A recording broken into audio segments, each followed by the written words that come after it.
evening, and welcome to the Oshkosh Area School Board of Education meeting for Wednesday, June 18th at 6 p.m. Has this meeting been properly noticed? Yes, it has. Please call the roll. Vito? Here. Eliason? Here. Garner? Here. Herzog? Aye. Lemberger? Yes. Here. Saganach? Here. Wiedenhoff? Here. We have a quorum. All right. If you would stand and follow me in the Pledge of Allegiance. I pledge allegiance to the flag of the United States of America and to the republic for which it stands, one nation, under God, indivisible, with liberty and justice for all. All right. This evening we also have some recognitions, and if we could have Coach Tony Gerhart's stand and come forward. And we'd like to recognize coach baseball, Oshkosh West baseball coach Tony Garrett for reaching a milestone. Oshkosh West coach Tony Garrett registered his 300th career win with the Wildcats when they won the game against Appleton West 9-8 in the Fox Valley Association contest at Nyhouse Sports Complex. The win did not come easy, and when Oshkosh West had to rally from behind from an early 5-run deficit.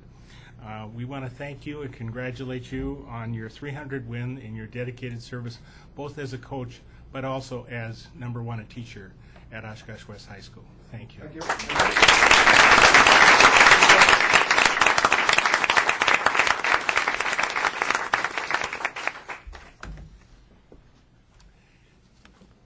Next recognitions, I'm going to turn over to Julie Mosher, who will do the introductions and recognize this special event we have this June. Good evening. This evening we are celebrating a very great accomplishment under Goal 5D, under students being college and career and community ready. We've been working very hard this past school year to reestablish youth apprenticeship and the new youth apprenticeship standards and checklists and internships for students in the Oshkosh Area School District, and we have reached a milestone. We have 2 students that we would like to recognize tonight that have completed youth apprenticeships in the Oshkosh Area School District and have graduated just this past week. And it's my pleasure to introduce Patty Andreessen-Shue from the Oshkosh Chamber of Commerce, the Education and Workforce Coordinator, and she will tell you a little bit more about our partnership and what we've accomplished with youth apprenticeship this school year. Thank you very much, Julie. The Chamber, as part of the long-term workforce development program for Oshkosh, supports the Oshkosh Area School District, in particular the Youth Apprenticeship Program, which is a 450-hour program that students that are interested in a particular career then have work placements in that area and concurrently take education, have education that coordinates with what their interest is. We have 2 students that I'd like to recognize that graduated from the program and provide them with the state certificates. It's a state program. And at this time, I'd like to introduce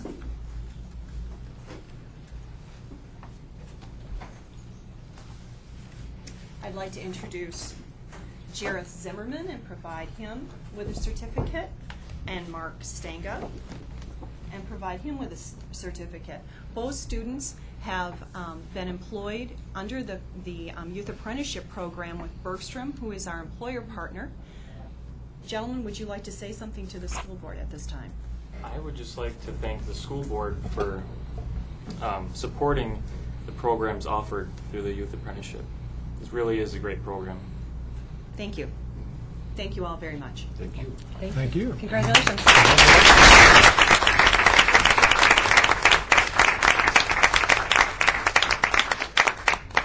Julie, might I ask you to introduce our partnership instructor from Oshkosh West High School?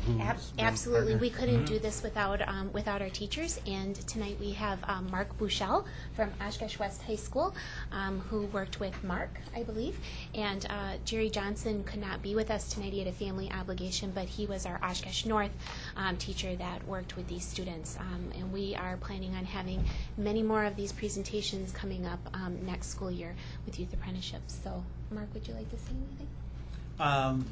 Just to reiterate again, thank you very much for supporting and the needs of students, I think, that are being addressed and met through programs like this, and help building community partnerships is a real key process, and hope that it continues in the future. So congratulations to our students. Thank you. And thank you to our staff and, Yes. Thank you. and community partners. All right. Next, under board administrative reports, I'd like to start off actually just by informing the board that I did attend a joint review meeting of the Tax Increment Finance District, and there is a new TIF that they would like to sponsor on the north side of town, and I will the policy states that at my discretion I can bring that forward or not. I guess last time there were not even any questions about it. Is that something that the board would like to see on the agenda for the 10th? Otherwise, basically, I can tell you a little bit about it now and move on. But basically, it is something that I'm willing to support. The main beneficiary is to, or the main benefits are to keep jobs here in town. They've got, it's a subsidiary of Bemis is going to benefit from part of this, and then the main tax increment is going to be used to add stormwater retention to the area. It was developed before the stormwater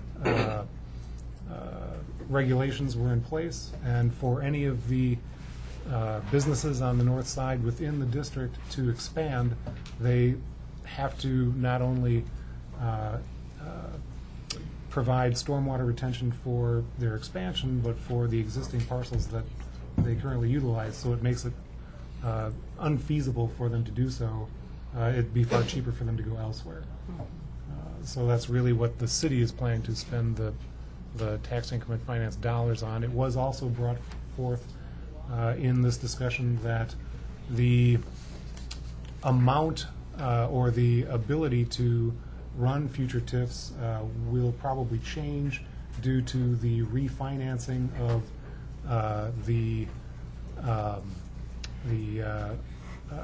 technical college system. Now that the technical colleges will not be garnering the majority of their support from local taxes, that will change how the tax increment districts work, obviously, because it basically, within a tax increment finance district, you still collect the taxes from within that district boundary, but then you use them for a given purpose rather than giving them to the school district or Fox Valley Tech or whoever else, and thus the amount of money that will be gathered from that is going to be less, simply due to the fact that we won't have that 8% really from Fox Valley Tech to add into any future districts. So it'll make it harder for future districts to pay off, and they'll probably have to run those pay-goes over a longer period of time.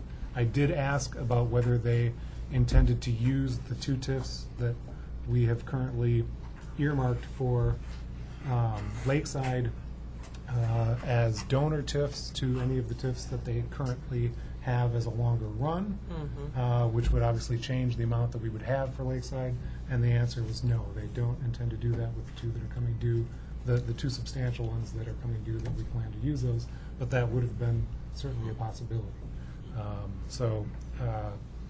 With that in mind, is that something people would like to see as an actual agenda item for further discussion? Yes. What amount are we talking about? What's the span of time? How long will it last? How much money are we looking It at? is until 2035, starting in 2016. 20 years. So it's 20 years. Okay. And the total amount is not listed here, but it's just under 10 million. It's 9,918,000 or something like So that. $500,000 a year? Is that Well, there's and actually these tables need to be revised because the percent will change. They've got a tax rate of 24.865%. okay? And that's going to change. They didn't have the updated ones with relation to how it's going to be affected by Fox Valley Tech and by the technical college system revenues. So, but basically, yeah, they're talking about $9,918,000 and over the course of 20 years. That's for the whole project. Correct. And then our portion is, of that amount is how much? Basically, a little less than a third. Okay. So So, a third of about- $500,000, No, well, like a half per million a year, year. $500,000 a year, so it'd be a third. a Yes, third of correct. that's like 100, something like that. Correct. Oh, okay, so, yeah, okay. Keep students in our school district, maybe. Jobs in the area. Other questions regarding this?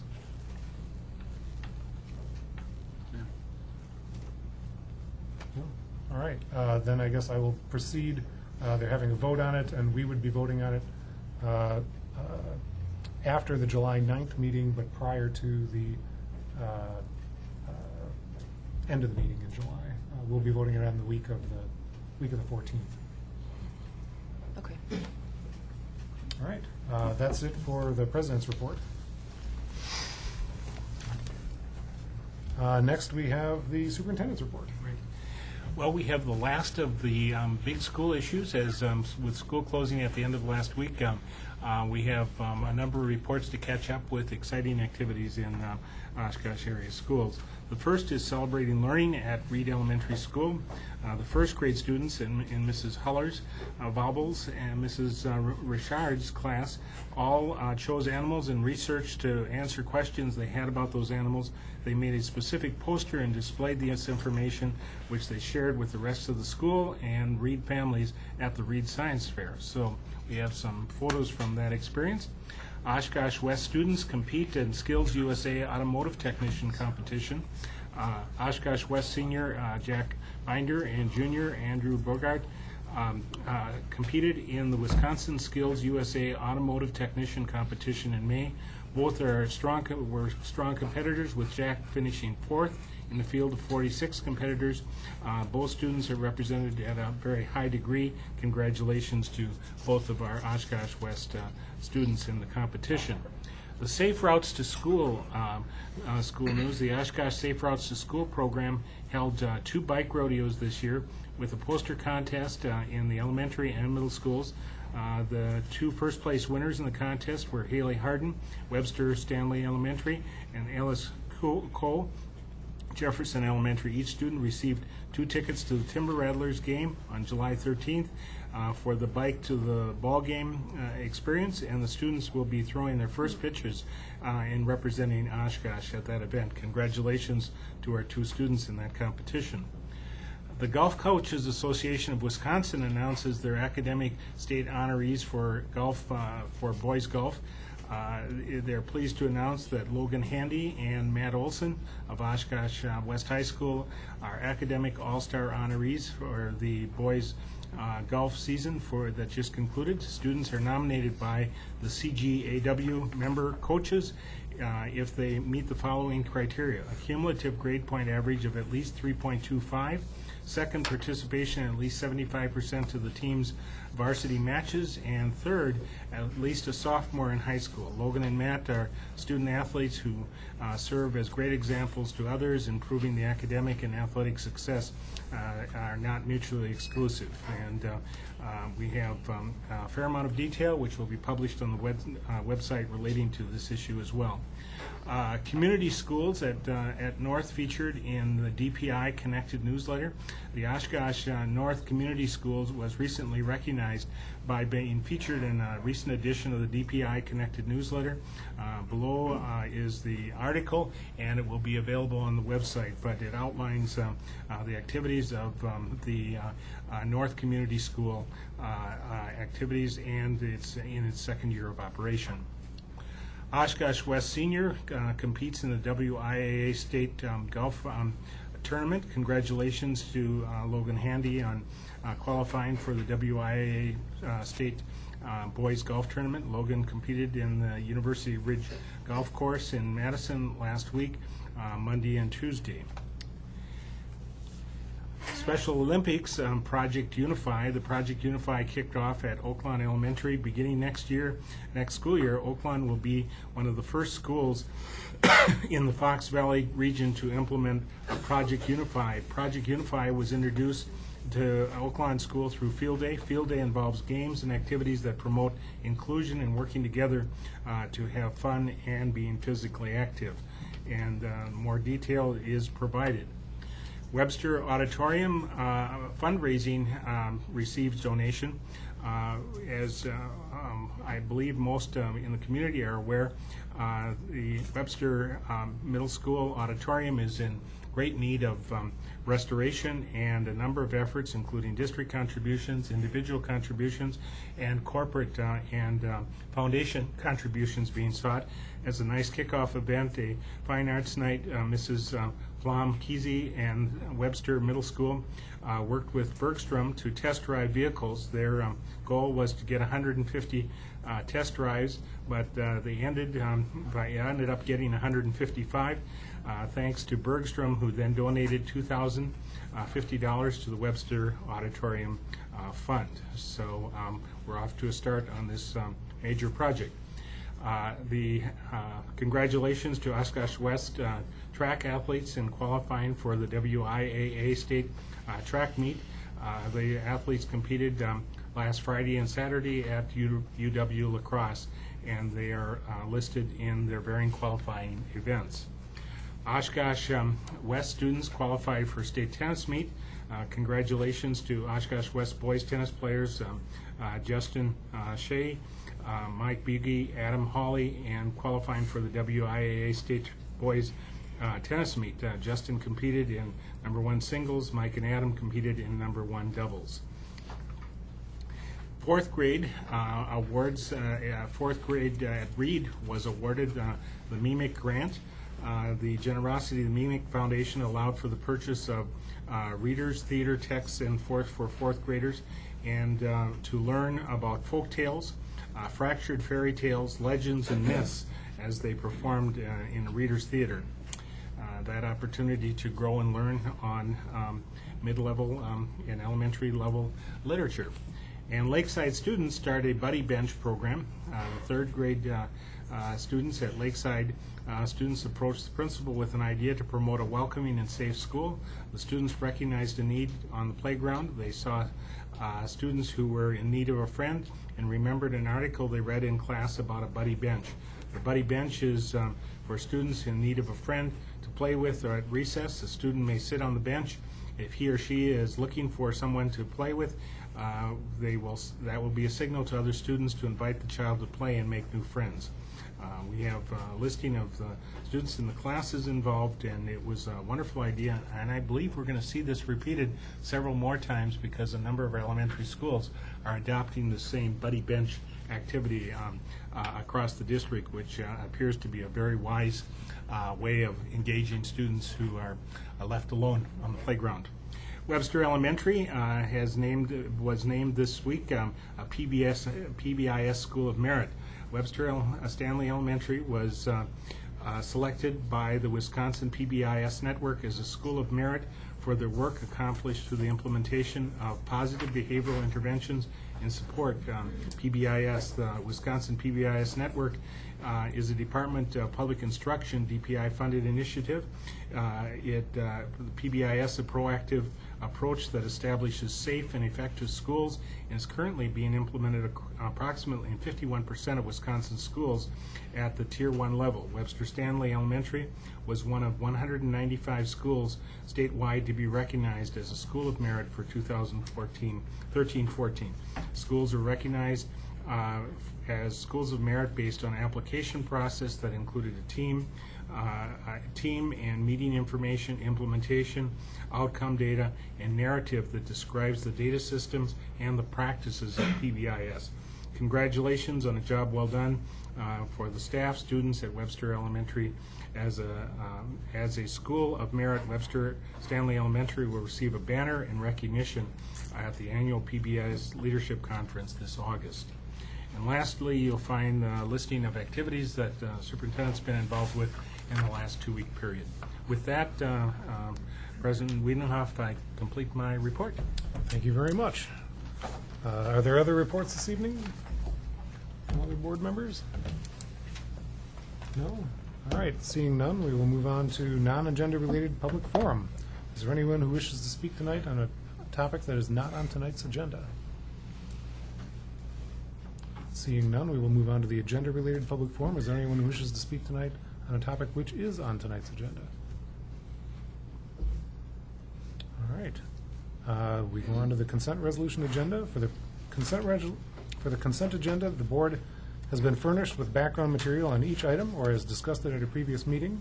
These will be acted upon with one vote without discussion.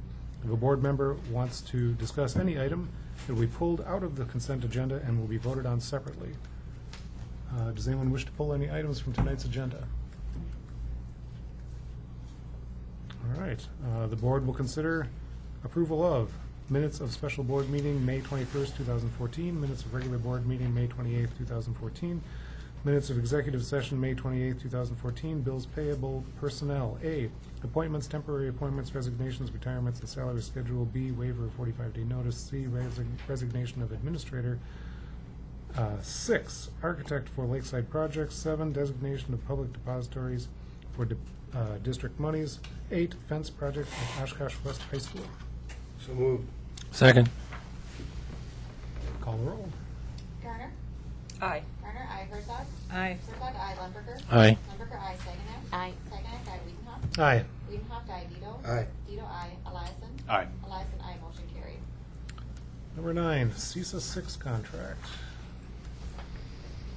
Be it resolved that the Oshkosh Area School District Board of Education approve the CISA 6 contract for the 2014-15 school year as filed with the Secretary to the Board of Education.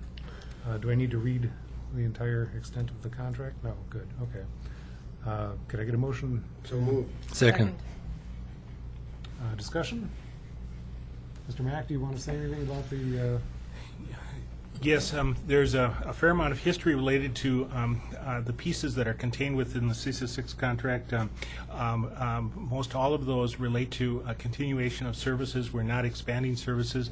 And we, during our transition period, and we just discussed that today in our executive team, that we have a number of technology positions in that program that upon completion of our transition to our new system, we'll reevaluate whether or not these positions are needed or a different structuring. But for one more year, we felt it was important that we continue the arrangement we presently have with CISA 6 on those issues.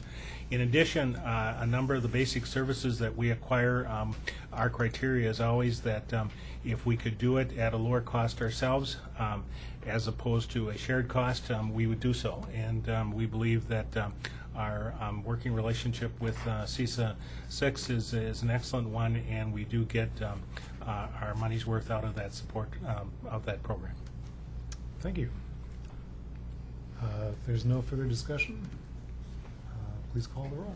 Herzog? Aye. Herzog, aye. Lundberger? Aye. Lundberger, aye. Saginaw? Aye. Saginaw, aye. Wiedenhoff? Aye. Wiedenhoff, aye. Dito? Aye.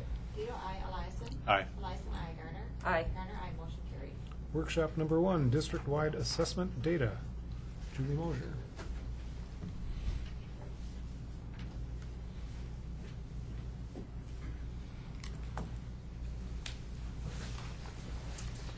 Tonight, we're going to be doing a district-wide overview of WKCE data and also district-wide data indicators beyond the state assessments this evening. Just as a reminder, the Oshkosh Area School District and every school district in the state is under the strategic plan from the state, Agenda 2017. And the area that we're covering tonight, and as we think about our strategic plan, we're really looking at our metrics. We're looking at assessment and data systems. How do we know if students are learning? And so that's the area that we're looking at. And also, as a reminder, as we're going forward into the 14-15 school year, we are really working hard to line up all of our efforts so that, once again, when we have our educators, our principals, all of us in this room, if we're all saying that we have 50 goals, 10 goals, even 5 goals, it's too much. We all need to be working in the same and pulling in the same direction. So our classroom, our school, and our district goals all need to be aligned. And my hope is that you're really going to see that come through as we start to talk about the data and as we plan going into the 14-15 school year. So today, we are not looking at classroom, and we're not necessarily looking at school data. We're really looking at district-wide indicators. So first up, you all got this in your board packet, but this nice little rainbow of colors really looks at the Oshkosh Area School District's 2013 WKCE math data as compared to similar districts in math. Because a lot of times it's really nice to say, hey, we're doing well, but how do we compare to districts that are similar to this? So on this graph, Oshkosh is in yellow in each of these bars here. And you can see we are looking at our data compared to Sheboygan, La Crosse, Eau Claire, and Appleton, because those are similar sized districts with similar demographics. And overall in math, we are performing well compared to other districts, and we are well above the state average when we look at math. Then going on, how is the Oshkosh Area School District compared to similar districts over time? And so if you look at over time, you can see from 2009-10, 2010-11, 11-12, 12-13, and 13-14, we continue and we've been on the trend where as a district, we are outperforming those comparable districts in math. So we're holding our own. However, though, I just want to point out that, when you're doing well in an area, it's really easy to get complacent, and that we're always constantly reviewing and looking at how can we continue to improve achievement for our students. The other piece behind that is we are doing well in math, and a lot of that has to do with our professional development and our curriculum that we have chosen to use and the training that we have done with our teachers and the constant review. And if we're doing well in math and that has worked, why aren't we looking at our other areas and replicating that process? And we're doing that exact thing coming up in the next school year, and you will see we are going to try and do that within literacy. But continuing on with math, this is how the Oshkosh Area School District is performing by grade level in math. And as you come across here, you're going to see blue is advanced, purple is proficient, yellow is basic, and red is minimal. And as you come across the grade levels, you can see there's some dips and ebbs. But basically, we're pretty consistent across our grade levels when it comes to the number of students that are proficient and advanced within that. Then going on, what has been our trend?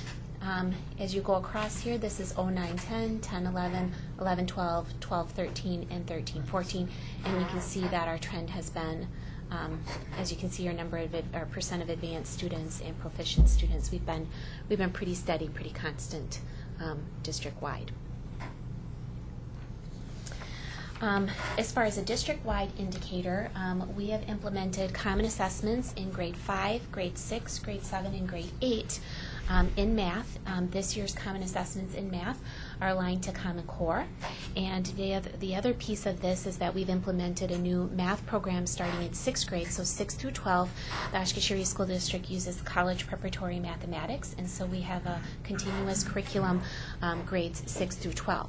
So going through this, we have revised our math assessments used at grade 5, 6, 7, and 8. And you may be saying, well, why don't we have this in kindergarten 1, 2, 3, 4? We have other assessments in place, and we're working on our plan with that. But 5, 6, 7, and 8 is where we really look at students and start to monitor for acceleration and where do students need more of a challenge. So at the end of grade 5, we give that assessment and we start to look at our students that are, going backwards here. We start to look at our students that are scoring in these areas here and looking at students for acceleration.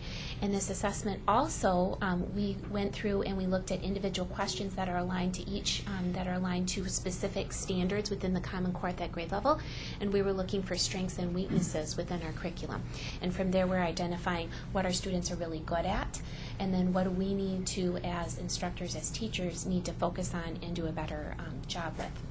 And so sometimes when we look at data and we look at averages, and you're looking at averages, that are around the 60%, you're going, what's going on? Remember that every single student in the Oshkosh Area School District took this assessment. So, and it's really an achievement or an attainment assessment. Going on into reading, as you can see in reading, we have the similar graph that we did in math. And going across here, we have by grade level and our comparable districts. Once again, Oshkosh is in yellow, so we have 3rd grade, 4th grade, 5th, 6th, 7th, 8th, and 10th. And as you can see in this graph here, when we start to look at our comparables, Sheboygan, La Crosse, Eau Claire, and Appleton, we're performing either at or below our comparables when it comes to reading, except for in 10th grade. In 10th grade, we outperformed the state average and we outperformed our comparables in 10th grade reading. And so that made us do a little, what's going on here? And that's where you start, data's only a starting point. And so that's where you start to ask questions. And so in 8th grade, and remember this is different groups of students, but it starts to make you dig deeper and look at what's going on. Is it curriculum? Is it the cohort of students? Is it, what's really going on? Because remember, data is just a starting point to ask more questions. Do you see that moving with the grade? That is to say, as a year goes by and the 7th graders become 8th graders, do you expect to see those numbers simply transfer from a number 7 to a number 8, and the what you see as a high performance in grade 10 would become a low performance? It's possible, and I did do a little digging, and then overall the 8th grade cohort has been a lower performing cohort, but I would still like to see us performing a lot better than. Sure. No, I'm just questioning. Are we looking at? I just want to make sure that instead of looking at saying, well, we've got a problem in 4th grade, we got to fix what we're doing in 4th grade. Perhaps we have a problem that's moving, and we need to attack a moving target. Exactly.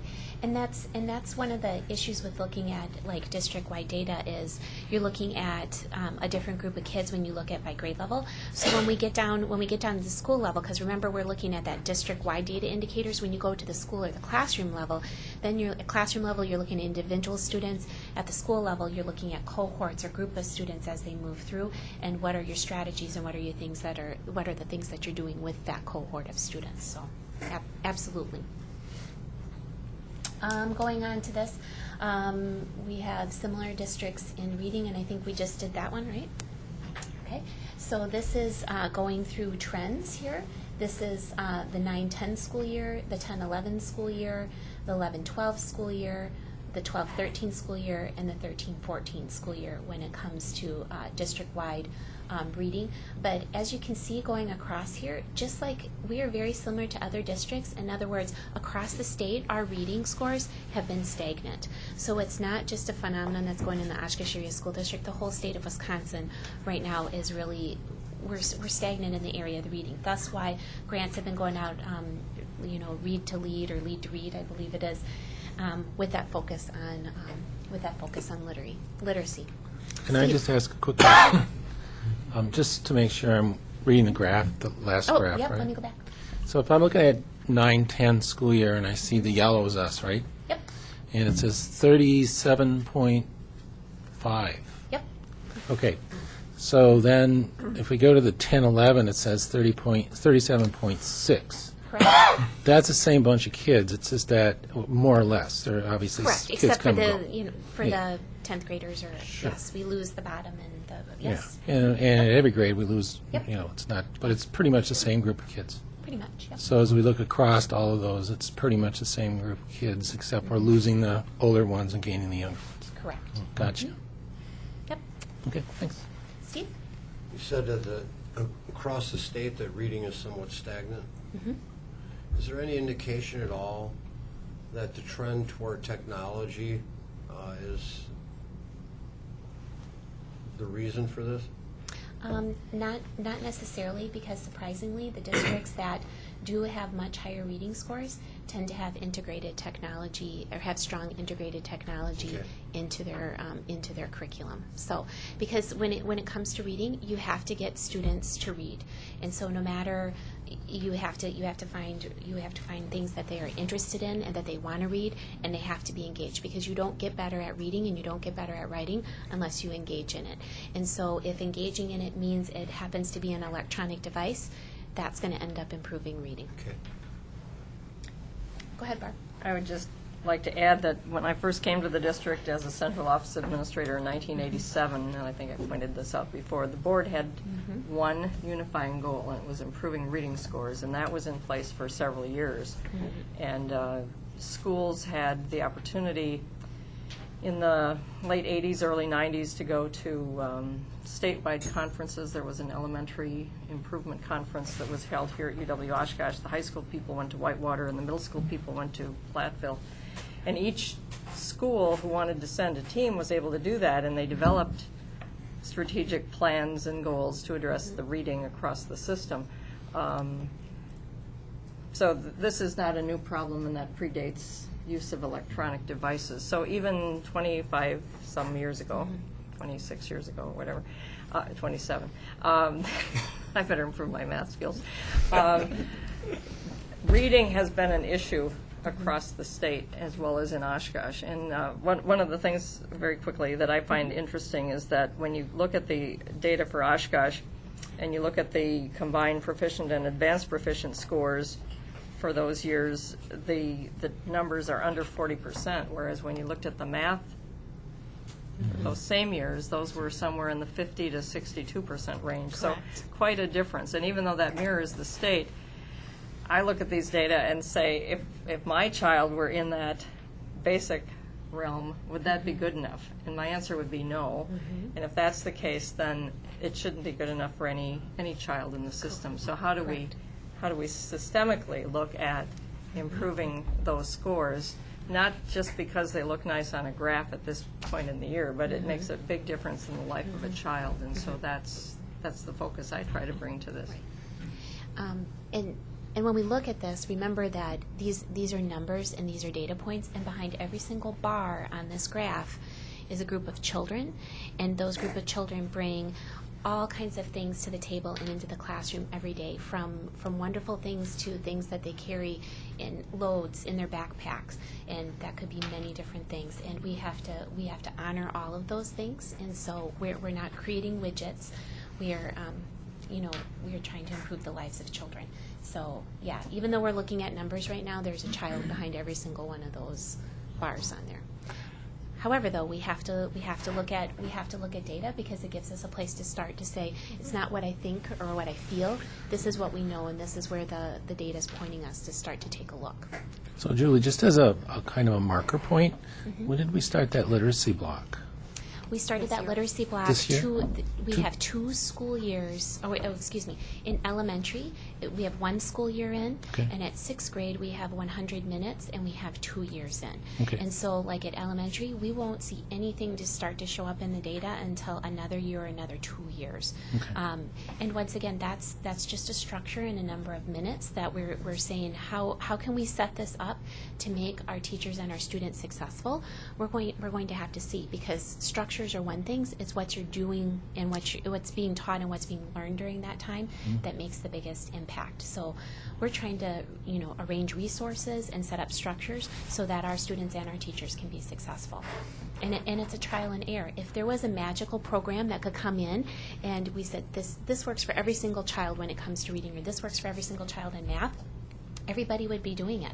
But it doesn't work that way. Every school is unique. Every classroom is unique. We know we have a framework. We have guidelines. We have certain things that we know are effective based on research, but we still have to gauge it to the individual child and to the individual classroom. So this gives us a place to start, and then we have to drill down from there. So going on into reading, here's reading by grade level. This parallels what we're looking at math again. This is this past year, the WKC 2013, this fall. And so this is reading. This is 3rd grade, 4th grade, 5th grade, 6th grade, 7th grade, 8th grade, and our 10th grade. Now remember, purple and blue are our advanced and proficient, so we can see here. And then once again, if you recall from the graph, we had our 10th grade had that upward spike. This is where we are right now. And remember, our 8th graders were a little bit lower, but this is where we were with elementary. But once again, it really mirrors what's been going on the past couple of years, and we need to push those data points. And then here, once again, here's the trend. Going back to the trend, here's purple is our students that are proficient, blue is advanced, and going across the top, the trend over time. So.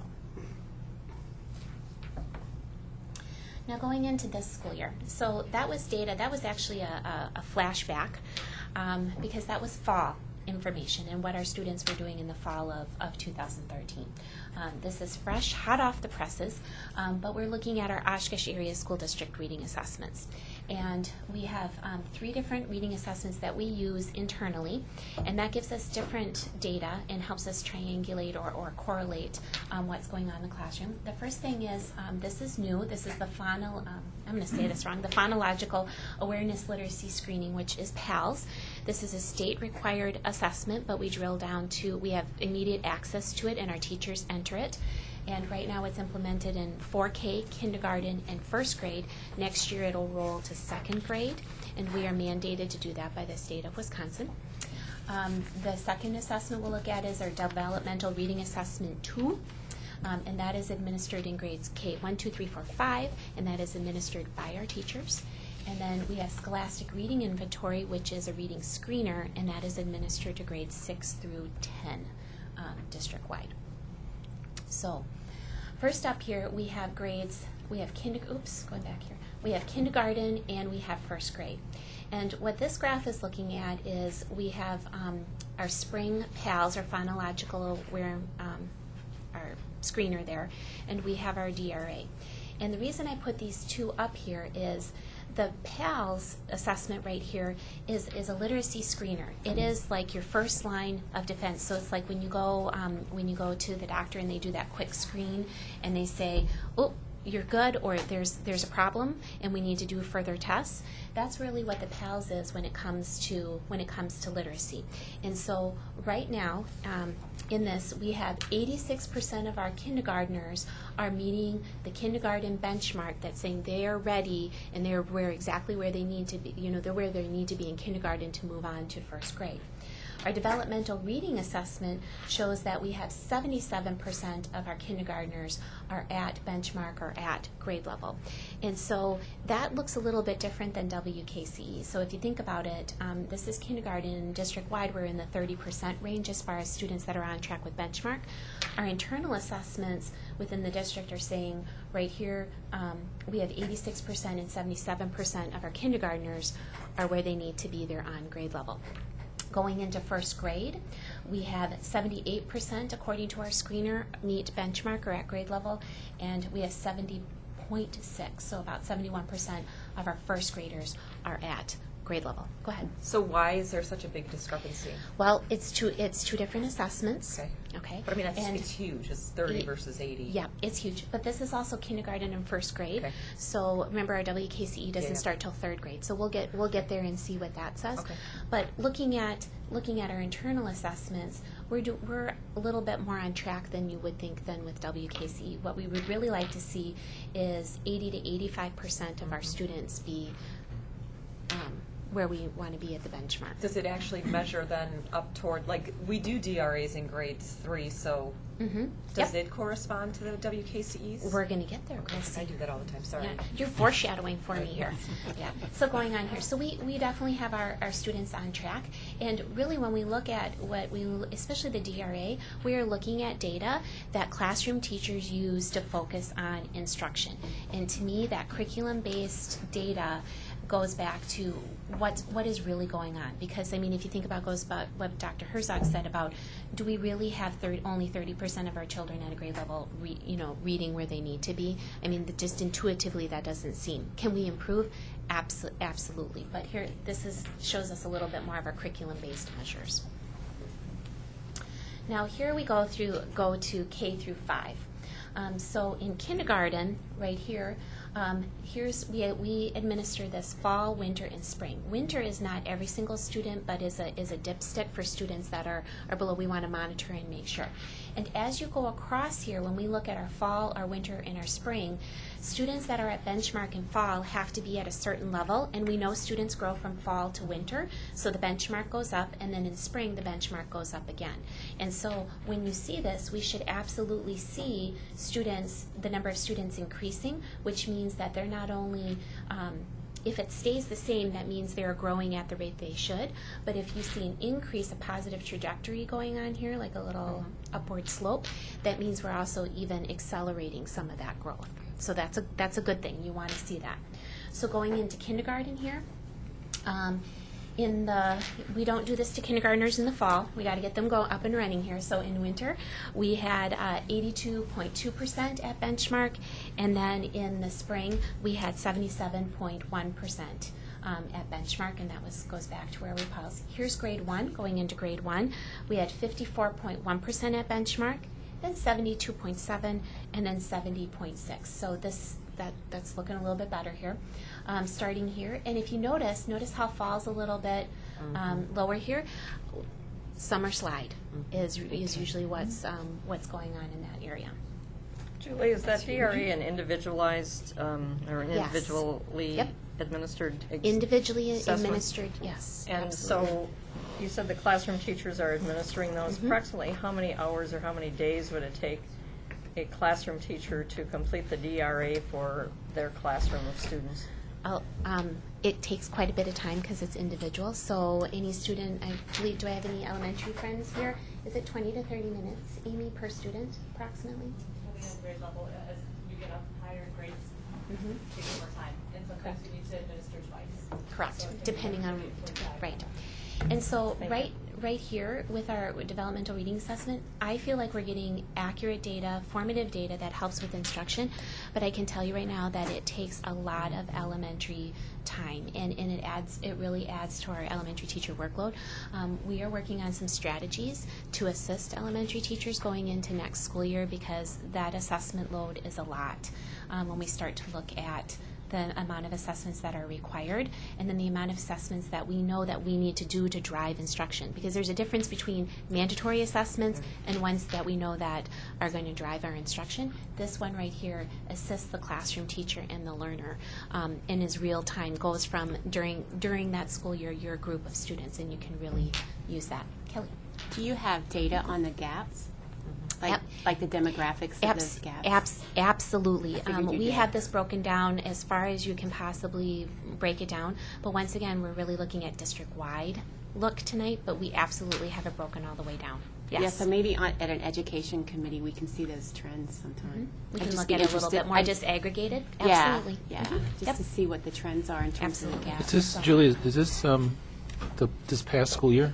This is this school year. This is like the spring data right here just concluded a week or two ago. Hot off the press.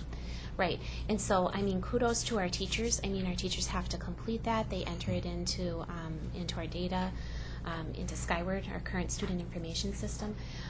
So there is a lot of work to close out the end of the school year. So a big thank you to our teachers for doing that. A spring right here, going on to fifth grade. This is fifth graders, 82.5 were at benchmark in the spring.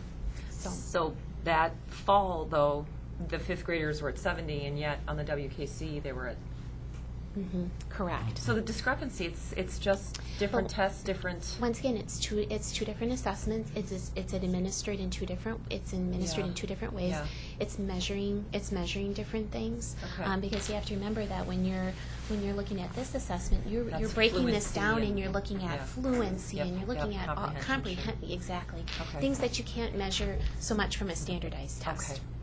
You get very detailed. So if you had to make a decision on your own kids, which scores would you look at more? This one right Okay, here. thank you. So have you looked at any statistics on those bars to see if there's any significance between them statistically? I just got the data Just on got 'em. Monday. You haven't Yep, run because anything? teachers just finished entering this on Friday. Thursday, Friday time frame. So It looks like, working on that a little bit. yeah, So looks like you might see some. then going on to grades 6 through 10, this is the Scholastic Reading Inventory. Now, the Scholastic Reading Inventory is not like the developmental reading assessment where it's delivered individually with the student and focus on instruction. This is truly a screener, and the Scholastic Reading Inventory gives Lexile levels. So perhaps with our college professors on the board here, you'll know with Lexile levels, like textbooks tend to have Lexile levels that are, anywhere from 12 to 1700. So really complex and technical, tends to be hard to read. So a Scholastic Reading Inventory doesn't give you details, but it just really gives you a broad, sweeping overview of where students are, and does not give you any information about instruction. So when we're at this level, grades 6 through 10, if we're noticing that students are struggling, we need to give either the Fontes and Pinnell diagnostic assessment or something else to figure out where do we need to go instructionally with that student. So for the Oshkosh Area School District, we currently have, in the fall, we were at approximately 68%, and I didn't write this on here, and then we were up above here to like 73% here, district-wide, grades 6 through 10. And then you can see, we can go here, it reports out by school here, so Merrill, Tipler, South Park, Webster, Traeger, North, and West. And as you can see, every single school had growth in reading from the fall to the spring. And so going back, this correlates a little bit more with WKCE, but it's still not the same, because here for both North and West, they're right about the 73% of students in grades.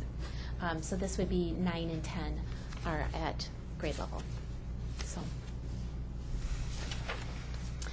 Going on, here is science, and science is just one test off the WKCE. So here's our percent proficient. Here's the state, and in Oshkosh. And once again, we're a little below the state average, above the state average, and above the state average in 8th and 10th grade for the percent of students that are proficient in science. And then here's our district-wide trend when it comes to science. Once again, we're flat. We're being consistent in our performance. Same thing, social studies. We're at the state average in 4th grade. We're above in 8th grade, and we are above in 10th grade for social studies. And then once again, our trends. Remember, blue is advanced, purple is proficient, and we are once again about consistent in social studies. A couple of things about this. Remember, it's one 40-minute test in the fall of 2013, or the fall of whichever school year. Then going on to language arts, we're doing better in language arts, actually. 4th grade, we're just a little bit below the state average. However, when we go to the trends, you can see that we've improved in that area, above the state average in 8th grade and above the state average in 10th grade. That hasn't necessarily been the case when you start to look at trends. So we've been doing better, actually, especially in 10th grade. When you look over the past couple of years, we've made some curriculum changes to improve. And when you think about language arts, that's really your conventions. And when you think about sentence structure, those types of grammar, those types of things. So we're doing definitely better in that. Now, gaps. So when we talk about gaps are based on subgroups. Okay. And so going into this, one subgroup that we look at, because we know that there are challenges with this group of students, is students with disabilities, and how do they compare to their non-disabled peers. So on the graph here, SWOD is students without disabilities, and over on the right is going to be our students with disabilities. So as we go through these graphs, on the left is going to be the group without and the group with, if that makes sense. So in math, district-wide, 62.8% of our students were proficient. Students with disabilities is 24.1%. And so definitely that would be considered a gap. And that has been a gap historically in all school districts in the state of Wisconsin and in Oshkosh. But as we go on to reading, you can tell that gap is wider. For reading, we have 39% students without disabilities, and 8.9% of our students with disabilities are reading there. Now, going back, so maybe I'm foreshadowing Kelly's question here, do we have this broken down by grade, by school, to classroom? Yes. And so that, because we're looking at a district-wide view, that's what we use to look at school goals and classroom goals there, and to look at individual students too. Going on to how do How do students, this subgroup would be non-economically disadvantaged students and economically disadvantaged students. In our district, once again, we do have a gap. And once again, that is a gap that you see traditionally in our subgroups. And we do put strategies in place to close those gaps. And then here's reading, a gap in reading, not economically disadvantaged, economically disadvantaged. And then here's our ELL group in reading. Now remember, our ELL group, and especially with our students with refugee background or our newcomers that have been in the country for less than 1 year, we would expect this, that if you do not proficiently speak English or fluently speak English, that this is a great possibility there. So, What yes. percentage of our student body is ELL? Is it like 10% or 50? It's about 5% Okay. district-wide. Okay, just wondering. Thanks. It's approximately 500 students. Okay, out of 10,000. Or actually, it's even less than that. I'm not doing my math very well in front of everybody on camera Gotcha. here. So it's a small percentage. Excuse me, I had a question on the ELL, LEP. Correct. The state used to have proficiency levels designated as 1 to 5, I believe, Correct. or 1 to 6. Yep. Would that apply here? That is, the level 1s would be the lowest performing or the least proficient in English, and then the 5s or the 6 would be the higher, much higher functioning Yep. students. Does that include all those levels? That Or includes certain levels? that includes all those levels. Language proficiency is levels 1 through 7. 7 is a native English speaker, and 6 is English proficient. And then you have levels 1 through 5. And so as soon as a student is exited, so for example, they may be exited at a level 5 or a level 6, they would no longer be included into this data. Okay, thank you. And there is actually an assessment specifically for English language learners called the Access Test. And so that's where we really look at reading for those students rather than looking at the WKCE, because that's very limiting. Going on to math. Math, there's much less of a gap because, once again, math is a universal language. So we have a much lesser gap when it comes to ELLs and math. All right, switching gears, looking at a different piece of assessment data. We've looked at this before. The class of 2013, this is our ACT composite score. This is Oshkosh. We're at 22.4. The state is 22.0, and we always like to put the percent tested here because I'm going to foreshadow a little bit. There's been a lot of foreshadowing tonight. Foreshadow a little bit. Next March 3rd, every single junior in the state of Wisconsin will be taking the ACT. So this will no longer be 60.2%. This will be close to 100%, 99%. And the same thing for the state of Wisconsin. So we're ready for the data shock. That composite number, just by the sheer number of students taking that assessment, from college bound to not college bound to, they may be college and career and community ready, but this is definitely, our ACT composite scores are going to shift, and so to be ready for that. Then going on, our composite trend over time. This is the number of students that have taken that assessment, and here is our composite score over time. You may notice that this looks like it's a lower number, but this accounts for, this 2013 class is percentage-wise the highest number of seniors that took the ACT than any of the other classes, 9, 10, 11, and 12. So now this is something we need to be very proud of and we need to celebrate. And this actually is going to be a good lead into our next workshop, which is our pupil services workshop, and which is another foreshadowing piece to our PK-12 supportive and alternative education plan that's going to be coming to a board meeting soon. The statewide average for graduation rate for 2013 is 88%.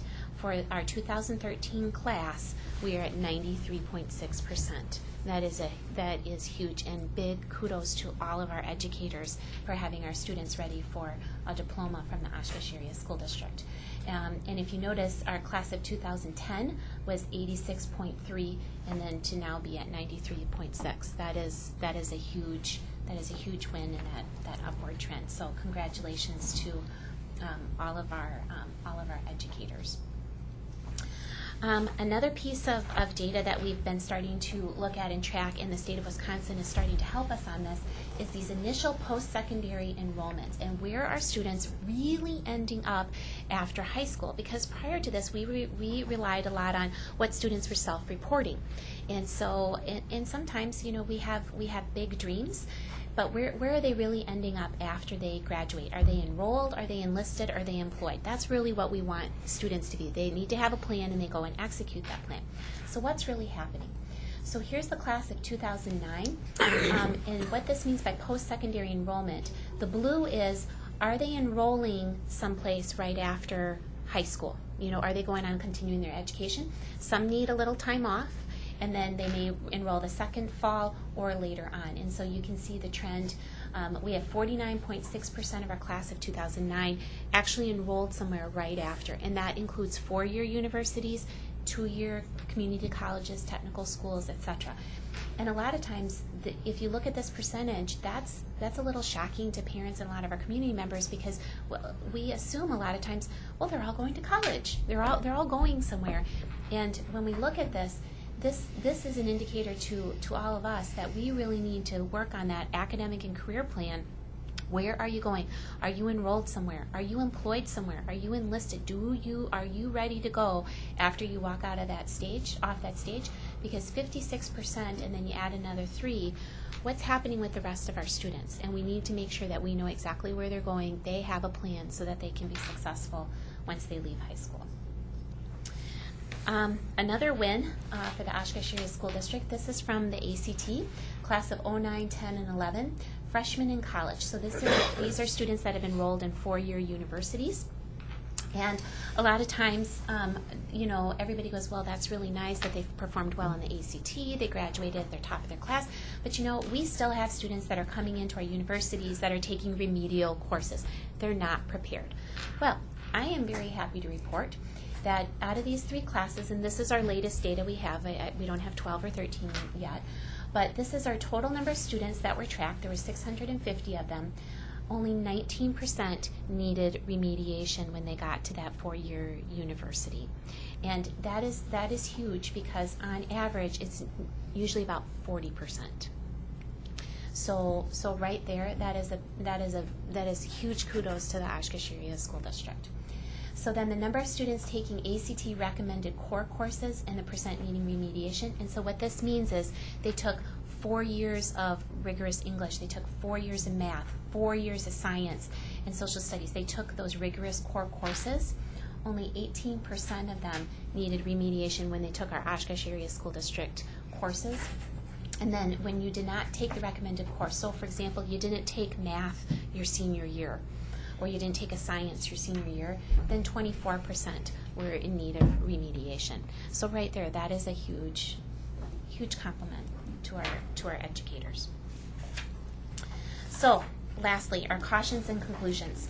And I said this before, students are more than just a number or a colored bar on the screen tonight, and this is just a starting point for really crucial conversations when it comes to teaching and learning.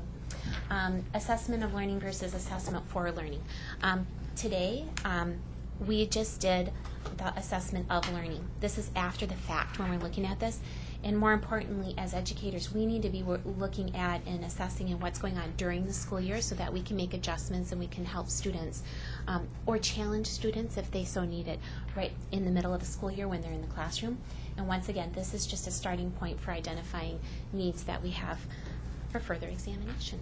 So, and if you have any questions, I am a phone call or an email away, and I'm more than happy to help that. And I would love to have a further discussion at the education committee level on subgroups. We can look at that more closely. That'd be awesome. Thanks for that. Any more questions for Julie? Thank you.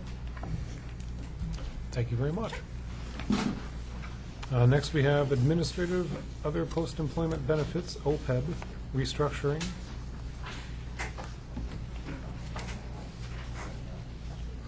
Mike Nault, Sue Schnorr, Ken Zastro.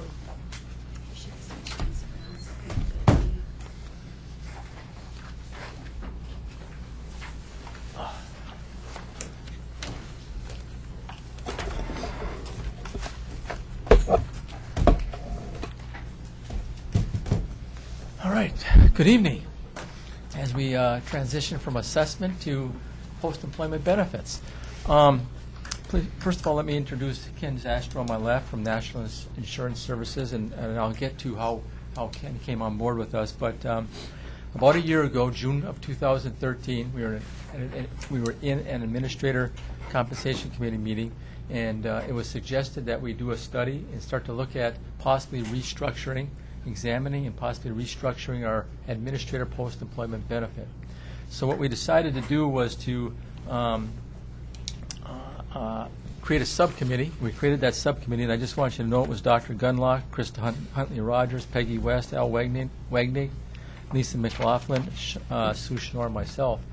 And what we did was we wanted to examine the defined benefit because we knew that it was pretty costly and it was increasing in double digits, and that was the issue. And we wanted to look at, should we be looking at a defined contribution benefit where the Board of Education defines the contribution, can increase it, decrease it, but has more control of what's happening. And so the first thing we did was study all kinds of school districts around us in the Fox Valley. And when we started to study all the districts, we found out there were so many variables out there that it was mind-boggling, and we were having a very difficult time getting some sort of direction. And with that being said, before Bob Tess left us, Bob had a working relationship with Ken, and he suggested that we bring Ken on board. And that was a good thing because shortly after we brought Ken on board, we were starting to feel like we had some direction and we had some momentum going forward. Now, as we were looking at the school districts and their post-employment benefits, and as we were trying to determine a course of action for the Oshkosh Area School District, we had some guiding principles, and basically pretty simple. Every time we were looking at something, we were examining it relative to, would that attract and help us recruit quality administrators? Would it help us retain quality administrators?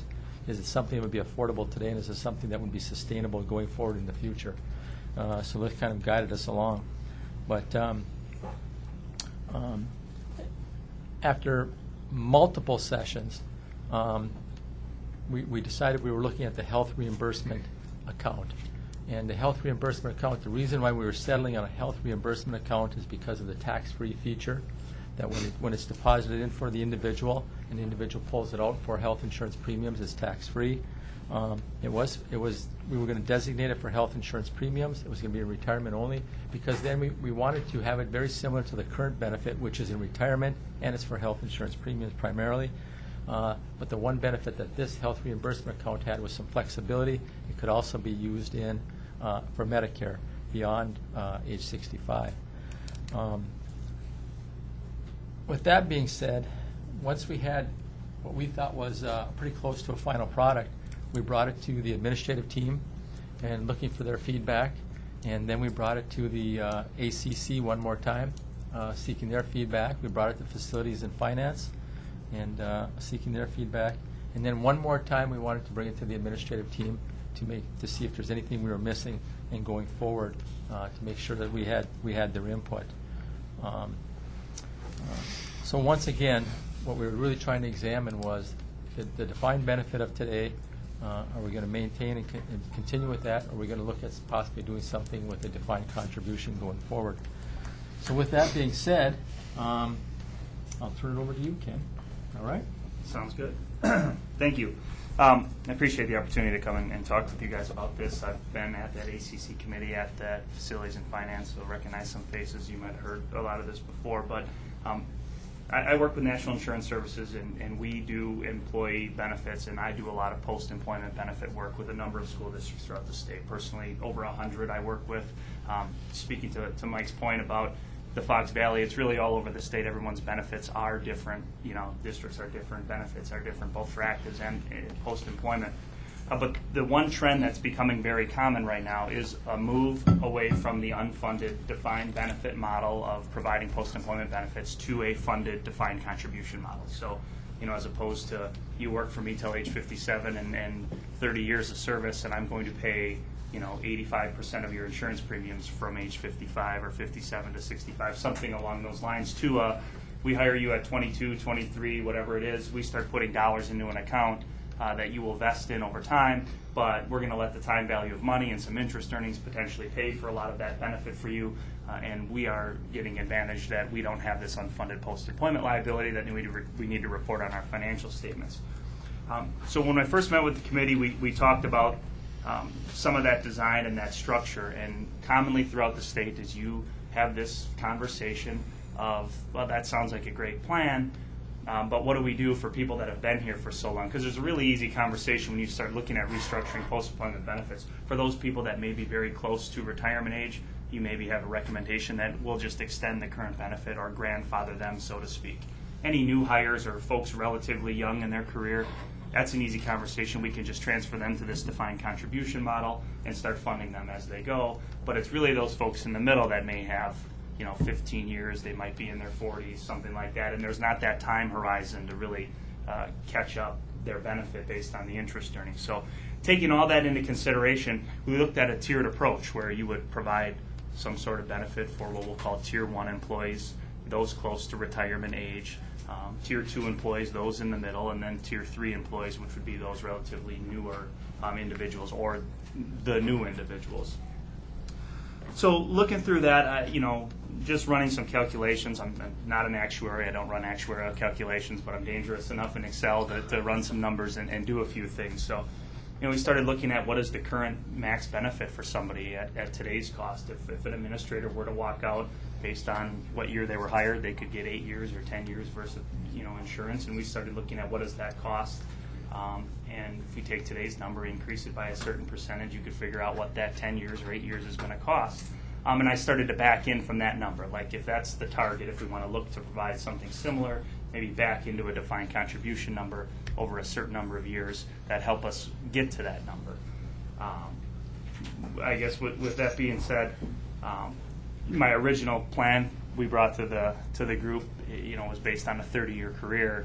I do a lot of work with teaching staff, and a 30-year career, a 25-year career is pretty common there. Maybe not so much when it comes to administrative staff, especially with the attract and retain. It's not always you're hiring a 25-year-old administrator who's going to work 30 years. So had to go back and reshuffle the numbers. Through conversation, looked at a 15-year window, basically, and looked at providing a defined contribution number over 15 years that would in essence equal a benefit similar to what they could go out under the defined contribution or the defined benefit model. Does everyone have the tiered approach that was provided in the benefit? So you can see there where we got the numbers. Questions on the tiered options at all? Questions on the funding concepts, the HRA concepts in general? I guess we spoke about the HRA a little bit. That is really the go-to right now in the state of Wisconsin, is to provide a retiree-only, premium-only HRA plan, just because it mirrors the old benefit as closely as possible, because it's tax-free. You're using it for health care. That's a lot of times what these post-employment benefits were set up for. I struggle with the 403B model, if you will, because we were providing an incentive to retire early and bridge the gap to Medicare for insurance purposes, and now the 403B model kind of allows you to use that for whatever you want to use it for. On top of that, it's taxable, 30 cents on every dollar, most likely for people who take that money out, versus HRA that is completely tax-free. So, are you going to go into the catch-up contribution versus the annual cost savings tonight as well? I mean, it's in here, I understand, but are you going to talk a little bit about that? Sure. I absolutely can. So when we first started looking at the census of individuals, that we were talking with the administrative group, we figured out what is going to be that Tier 1. That Tier 1, through the conversation, was anyone who was within 10 years of normal retirement age. We just felt like you're getting too close to the window of retirement to us start catching you up and having interest earnings pay for any of that benefit, so we'll just grandfather you on the old benefit. You'll retire based on what you would have got on the defined benefit model. And then, when we calculated some numbers, it was really just me playing back and forth with the numbers to get to that $7,000 annual contribution, mainly because I factored in interest earnings for every individual on the sheet and got to some numbers that were relatively close to providing the same benefit level that they would go out under the current agreement, the current handbook language, contract language, if you will. And what were you expecting as an annual rate of interest that they would be accruing? For the purposes of this, I used 5%. and if we're looking over 15 years, maybe that's a little aggressive, maybe it's not. If you look at a 30-year right now, Treasury recommends you could use 7 3/4% as your investment returns. I used 5. We could certainly adjust that accordingly, but our fixed interest account's at 2.5, and they recommend you could budget the fixed account at 4% over the next 15 years. So I didn't think 5 was too aggressive, given that we could allow individuals to direct monies within their own HRA account after a certain period of time if you wanted them to. But that's where that was. And to be honest with you, it's even if we lowered that 5%, you're still going to get numbers relatively close to what the current benefit model looks like.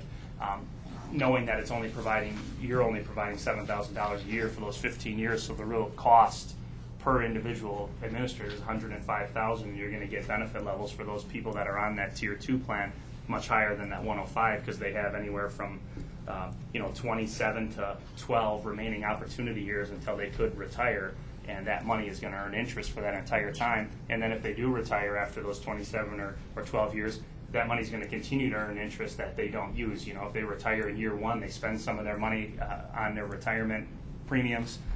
The remaining money is going to continue to earn interest, so the benefit's going to also continue to pay dividends down the road there. So what I did is I considered a catch-up contribution. So we got to that defined contribution number of $7,000 and figured what's the catch-up for everybody's prior years of service.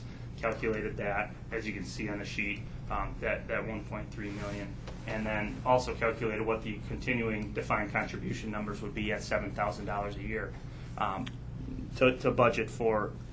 And I don't have that number written on there. Is it 168,000? 168,000. Now that number, to speak to that, providing these types of defined contribution benefits, most districts put a vesting schedule on the dollars. So you need to be here a certain number of years. You may even need to retire from us to get any or all of this benefit. If somebody leaves prior to hitting those vesting schedule marks that we've recommended in here, that money forfeits back, or whatever money is left forfeits back to the employer, offsetting that contribution of that 168 on a go forward every year. Within the HRA account, there's a forfeiture/suspense account that would hold any forfeited dollars. DPI required us to put that in there. They said the money was spent and you were aided on it when we first sent it out the door, so they don't provide you a check back for reimbursed funds. They want it to remain in the forfeiture account to offset future contributions. That's why it's established that way.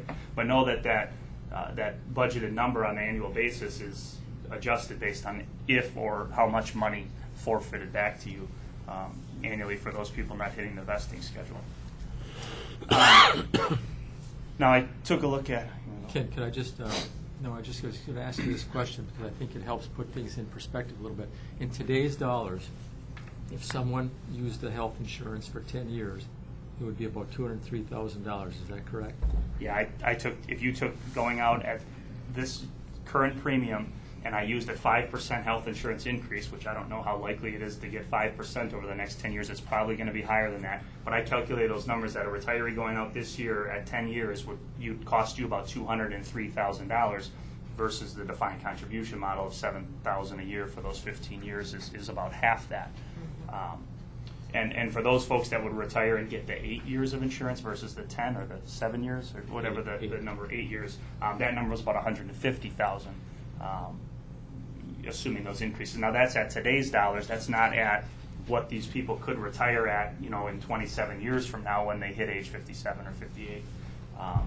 So if you just look at that at today's dollars, the 1.3 catch-up contribution eliminates roughly $3 million of liability on your books because it saves you about an additional $1.7 or $1.8 million. Now that's not me doing an actuarial calculation. Again, that's just my math here, and if you actually looked at an actuarial calculation, that number is going to be a lot higher because they're going to account for the insurance premium increases for the next 27 years before they then calculate the 10 years or 8 years for that individual after that. But you were assuming a 10-year period when you were talking about it? Assuming 15. Oh, 15, I'm sorry.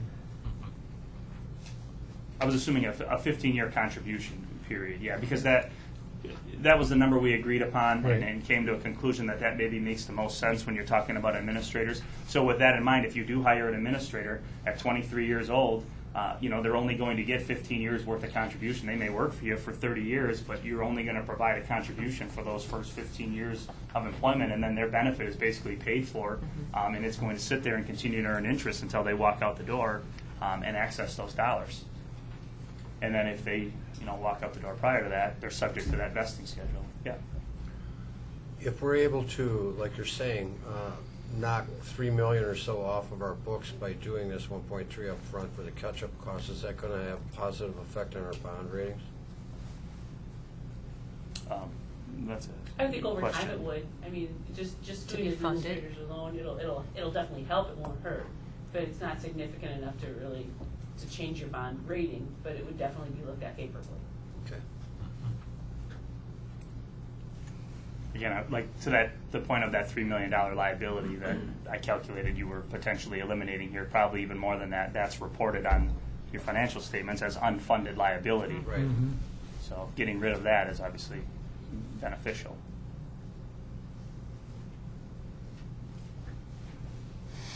Other questions? Barb? I don't have a question, but I have a couple of comments. I really like this proposal. It's clear that the three of you and the ACC and their former chair put a lot of time and effort into this.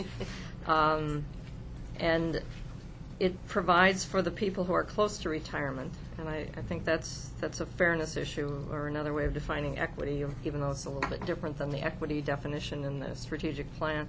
It saves the district money, and it provides the administrators with more flexibility in terms of how these dollars can be spent when you factor in that they could use these to pay Medicare insurance. They could also use it for supplemental Medicare insurance. And my understanding is if something unforeseen would happen to the administrator, the spouse would be eligible for whatever dollars were still in that pot, which is not the case now. So I think this makes a lot of sense. So thanks to all of you and the former chair of the ACC who also worked on this, and the rest of the committee. And it also helps with retention, I think, too, right? Because, I mean, you have 25, 50, 100, with the dependent on years, and potentially helps with retention. You take a look at those thresholds to say, hey, I got this benefit coming my way at this threshold in a couple of years or something that helps retain, and then the fact that it's going in there and you're seeing it earn interest is a definite benefit to the individual. Speaking to added benefit, that point that I guess I didn't make is this money can be used to purchase insurance premiums outside of the district-sponsored plan. A number of employers are very intrigued by that aspect of it because they have a place where they can put monies for post-employment benefits, allow their retirees, be it administrators, teaching staff, whoever they do this for, to go look for insurance somewhere else, and they have dollars to go pay for it. Benefit you as the employer, they're off the insurance plan. I mean, going to your medical broker to get a quote on insurance that doesn't have 55 to 65-year-old retirees on it makes the census look a lot more advantageous. And now with the marketplace or the healthcare exchange created under healthcare reform, there's a viable place for us to send them and not feel like we're abandoning them, in retirement. There's no medical underwriting. There's no pre-existing conditions. They can just use these dollars to go buy insurance, on the exchange or the marketplace. And working with a number of companies that help the retirees do that, navigate their way through the exchange, find plans, and it's becoming much more affordable than staying on the district's plan. So it's advantageous to both the retirees and to the employer.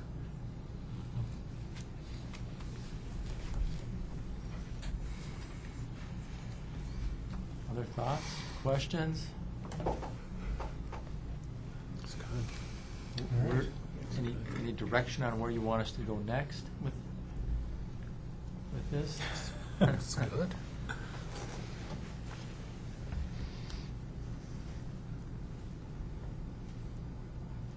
All right. Well, as far as direction, I'm assuming that if there's no discussion about it, you may be hearing from people over the phone over the next few days or so, but I guess I see no reason not to bring it forward. Thank you. Thank you very much. Thank you.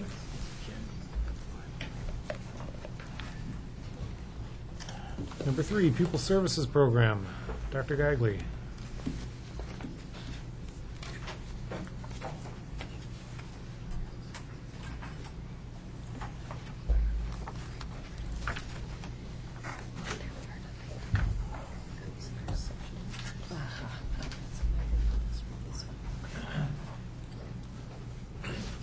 Well, for this workshop on pupil services status and gaps that we were working on preparing the last couple of months, I have a lot of help behind me here, and I think we'll divide it up pretty much in groups, and we'll sort of go in ABC order, I think, starting with the elementary counselors, middle school counselors, high school, the nurses, and then social workers.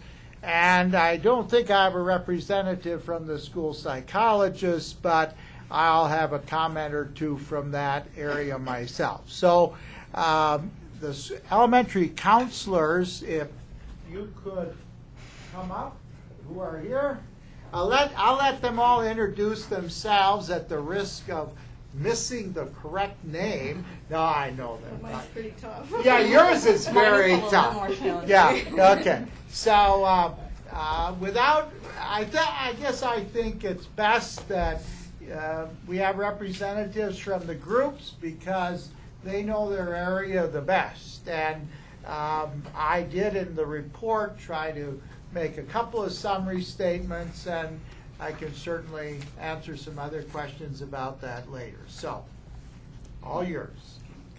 My name is Lisa Duff. I'm an elementary school counselor. My name is Wendy Payne-Josiak, and I'm also an elementary school counselor. Do we have the clicker for the PowerPoint? Well, this one really isn't a PowerPoint. You sent it in as a PDF. Yeah. So It is. Scroll through. Yeah. Okay. All right, thanks. Go. So basically, You might go back to yeah. First, First screen, there's four main components of the school counseling program. In the elementary, on the elementary end, the first one is school guidance curriculum. The school counselors, we go into the classroom biweekly, grades K through 5, which translates to 12 to 15 classrooms per week per counselor. Which means within our schools we have roughly 24 to 30 classrooms total. As we calculated, we were kind of surprised because we actually, the average there would be 432 classroom lessons per year with our curriculum. Second category there is responsive services, and as we look through the class lists and the students who we have seen over the course of the year, we see approximately, or an average of 80% of the school population one or more times. Some students we see more regular or intermittently, depending on what is going on. Sometimes it might be for pure conflicts, sometimes for adjustments, moves, family changes, crisis. There is more crisis in the elementary school at this point as there have been previous years. So third category is system support. We are all involved with care team, child study, pupil services meetings. With the PBIS initiative, a lot of the school counselors at this point, and as we move on next year, internal coaching is another responsibility that we're taking on, which is a really good fit for school counselors. So as we move into next year, for instance, in my situation anyway, I will be involved in 2 schools with internal counseling in one, or coaching, and then also on a core team for the other school. There's also a lot of committee involvement that we're involved in, whether it be in the community, school improvement, those type of things. Teachers support and consultation. We spend a lot of time communicating with the teachers, or they're connecting with us, trying to problem solve with student behaviors or student situations, or sharing of information, or helping to provide services to the students. Individual student planning at the elementary, we provide transition services for all students. Pre-K transition meetings, planning for the students that are coming in. Another large component of that is the 5th grade planning conferences, which we started to do in smaller groups this year, which worked out wonderfully. There's 675 5th graders in the district, so they all received a planning conference. IEP involvement. If you look at the district, we have 4,231 elementary students. We have 8 full-time counselors. We have 15 buildings. So most people, with a couple exceptions, are traveling, and this can create challenges to provide the services. So that'll come up as we talk more. On the second slide, it talks about the availability of elementary counselors. In the past 4 years, I have been one of the counselors who has been fortunate enough to be in only one building. When Lincoln closed, well, first of all, I was at Oakwood and Lincoln, then Lincoln closed, I was at Oakwood and Lakeside, and then actually Wendy took Lakeside with another building. So then I was fortunate enough these past few years to be in only one building due to the size of Oakwood. When you look at studies, we are a data-driven, research-based district. When you look at studies, it talks about how truly effective counseling programs are based on the human development theories, but it's also, you need to have that visibility. Those developmentally based programs increase the visibility of not just the counselor, but the counseling program. And it ensures that more students, actually all students, are served. Studies show that students are more likely to seek a counselor when the counselor is visible, accessible, and a relationship has been established. So in addition to, as Wendy was talking about, our classroom lessons that we do, which are aligned with our ASCA benchmarks and our standards and benchmarks, in addition to doing those benchmark-based lessons, it also helps build that relationship with students. They know who we are. We've talked about different topics in their class, so that when we are available, they know who we are, they know that the trust is there, and that they can go to us. When you're serving multiple buildings, like my colleagues are, it is hard to have that visibility and availability, especially if there is some travel time in there as well. The counselor ratios, the American School Counselor Association, or ASCA, as we generally call it, recommends a ratio of 1 counselor per every 250 students. The Wisconsin DPI acknowledges that. They agree with that.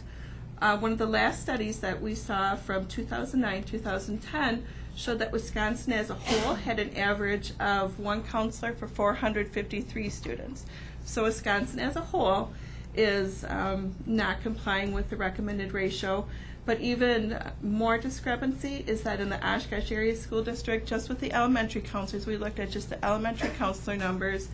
I'm not exactly sure what it is pre-K-5, but just for elementary school, we have an average of 1 counselor per 529 students, which makes the availability and visibility a little bit harder. So what are some of the challenges we have? Elementary schools have the least amount of services available to students outside teachers. We all have 1 full-time principal, but for most of the schools, that's the only full-time person besides the teachers in the building. So we also have school counselors, so the FTE might be between 0.3 and 0.6 or 0.7, depending on the size of the building. And we also have other resources. We have nursing, we have social work, we have psychologists. They play different roles. They aren't in the buildings even as much as we are. So a lot of times we are the most visible. We know the teachers well, we know the students well. They're seeking out support. And that can be very difficult. For instance, if on Monday I have several meetings, I have some students to follow up with, and somebody talks to me, I might not be back in that building for 2 days, possibly 3. To be able to follow up. So you can do some travel and try to catch up, but if you're traveling all the time, it wastes more time. So that is a challenge for us at the elementary level. And I think I hit the first 2 bullets there, but the multiple buildings, the travel time can be very challenging. As we move towards the behavior continuum of RTI and PBIS, the framework, we're going to become more involved as counselors. And as we move towards Tier 2 in Webster Stanley, congratulations to them, They're going to be moving towards Tier 2 training. There's going to be a couple of other schools that in the near future will be ready for that. Our involvement is going to be different at that point, and that's very exciting, but it's also, there's going to be, we need to be more available to provide the services and the interventions that are going to be required for that. So with all the other responsibilities and our job duties, we do our best to try to catch up and stay on track with day-to-day duties and making sure that we're taking care of everything we need to. We try to calendar out, and we do a really good job of setting our calendar, but it's going to change. We all know that our calendars change. So if I kind of look at it as front burner, back burner. Today I'm walking in, and this is what's on my calendar, and I have a couple people approach me. Some of my plans may go to the back burner, and hopefully next time I'm back in that building, I can get to that. And so that poses challenges for the elementary school counseling program. I don't know if you have anything you wanted to add. Does anybody have any questions about elementary? I find this extremely interesting. My background is social studies education, and I came to the district in 1987 following a study which that board of that time had commissioned, working with Dr. Phil Perrone of the University of Wisconsin-Madison, Dr. Peg Olson of the University of Wisconsin-Oshkosh. And the conclusion of that group, which included not only those two professional counselor educators, but also many people from the community, was that this school district needed an elementary counseling program. And so in the fall of 1987, the district contracted with the University of Wisconsin-Oshkosh and brought in 2 counselor interns who attempted to serve all of the elementary schools at that time. Again, putting that into perspective, we had Lincoln School, we had Green Meadow School, but we did not have Carl Traeger. And those 2 individuals did a fantastic job of being advocates for elementary counseling. And then the following year, the board agreed to add I think it was 1 counselor or 2 counselors and 2 interns, and they kept that number at 4 until about 1992 when we reached 8. And we're still at 8. We're at 8. After about 22 years. And when I look at that list of responsibilities that you're involved with, it's just mind-boggling. And that's just kind of a nutshell. As Wendy was saying, every day our responsibilities are different. So.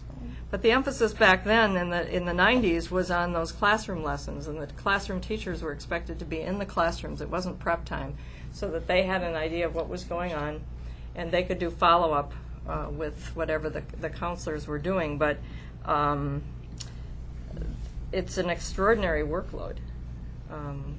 Given how children and times have changed from 1986, 92, and now 2014. So I commend all of you for the work you do. As a substitute principal, I've worked very closely with many of you and have called you away from duties at the other building because of another issue which I think you could easily put on there, and that is safety.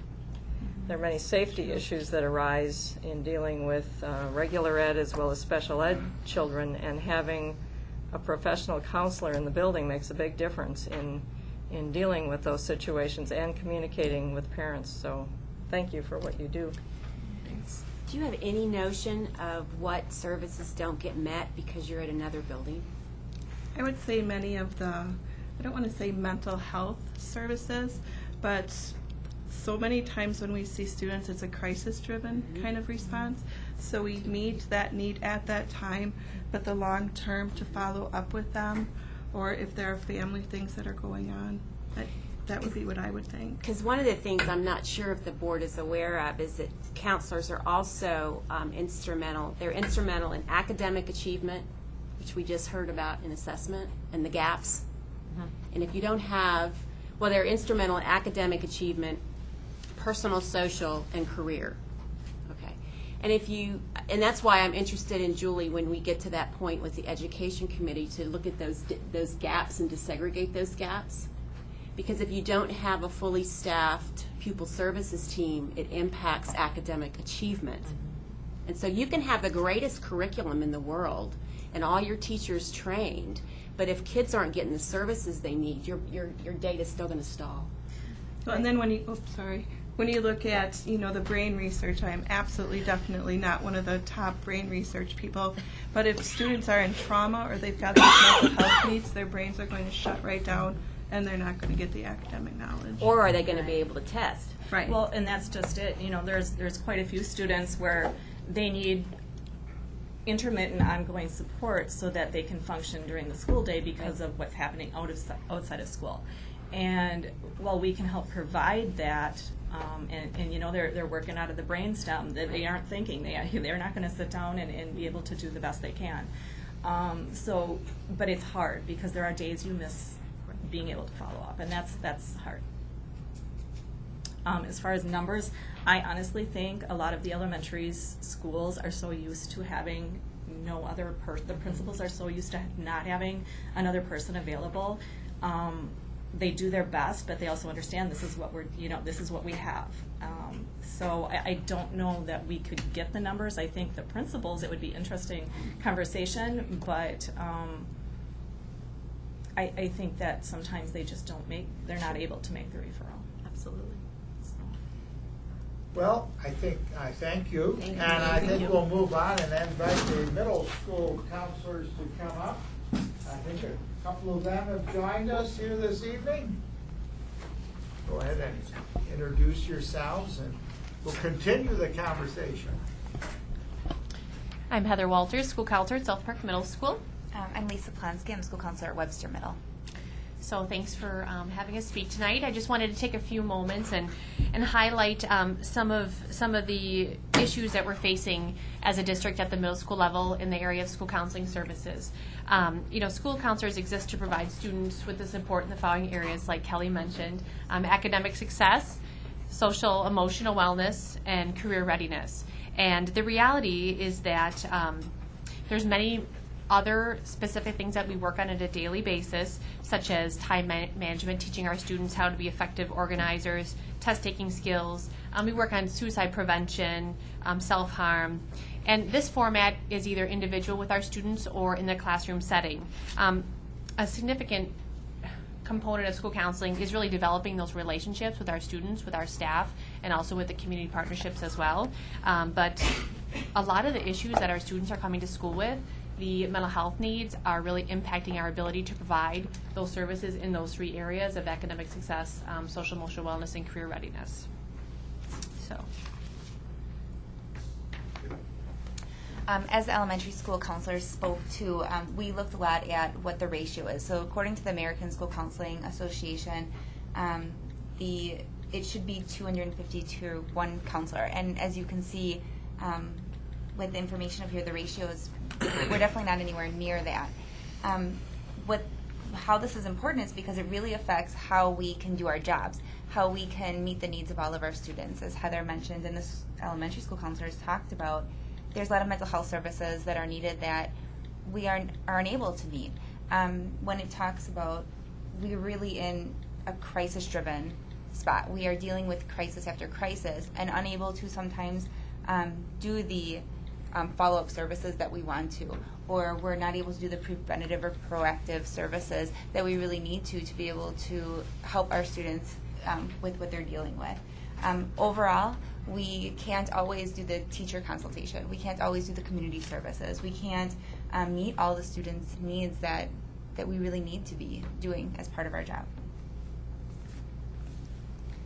So when we talked about really what the struggle was for us and within the district, some of how we're struggling to always do what we need to do, and we really looked at our role and what our role clarification should look like. There is a lot of turnover within all districts, and within ours in particular with administration, teachers, secretaries, there's a lot of confusion about what really our jobs should look like, what needs we should be meeting, how our role really is. And with that, these are just some of the examples that came up for some of the schools, that these are things that we're being asked to do. And it's not that school counselors are unwilling or unable to help with these things. It is just that as a consistent service, then we're unable to at times do what we specialize in, really able to meet the service needs of our students. And then just to kind of sum up some of the barriers to effective school counseling services, the reality is of the overwhelming amount of mental health needs that our students are coming to school on a daily basis.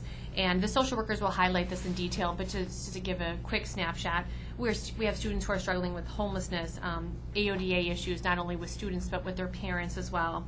And one of the biggest issues that I've seen a change in the past 10 years working in schools is our students' inability to self-regulate and to be able to handle what we would consider somewhat of everyday events.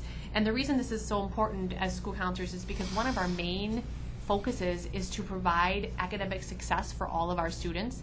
And when we have students struggling with behaviors from an inability to self-regulate, they are not able to be academically successful, which in turn does not allow them to be functioning in society when they need to be. So that's one of the greatest barriers that we are seeing. And then the ability to work with those students on a consistent basis on those specific issues, from teaching them the skills to working with their parents.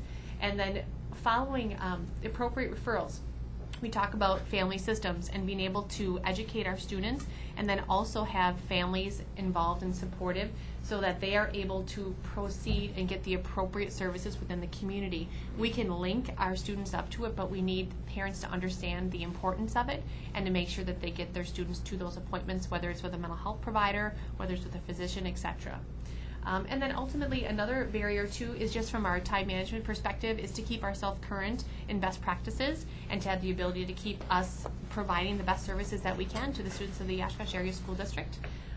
So overall, what we really wanted to highlight is we see the importance of the academic success and how the students who are struggling, the greatest indicator of having difficulty later on in life is academic failure. So we need to focus on that and be providing the services to our students that they need it so that we can be a very successful community moving forward.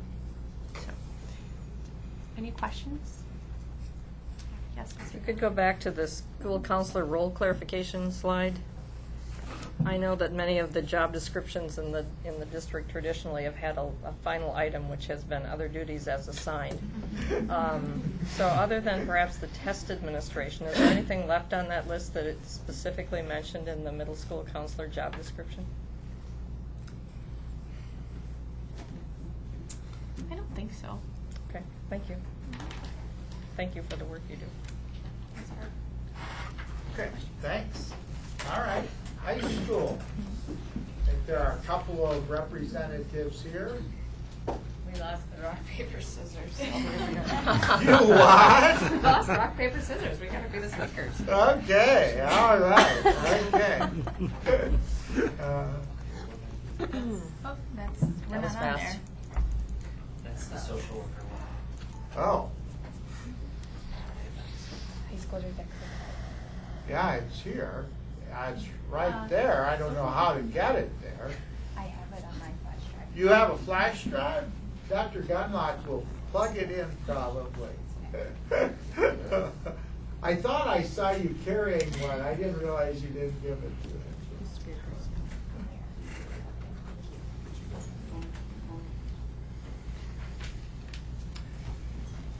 In the meantime, I'll go ahead and introduce myself. I'm Lynn Swoverland. I'm a school counselor at Oshkosh North High School. And I'm Rhonda Bricko, and I'm a counselor at Oshkosh North High School. Thank you, Barb Herzog, for hiring me all those years in 1989.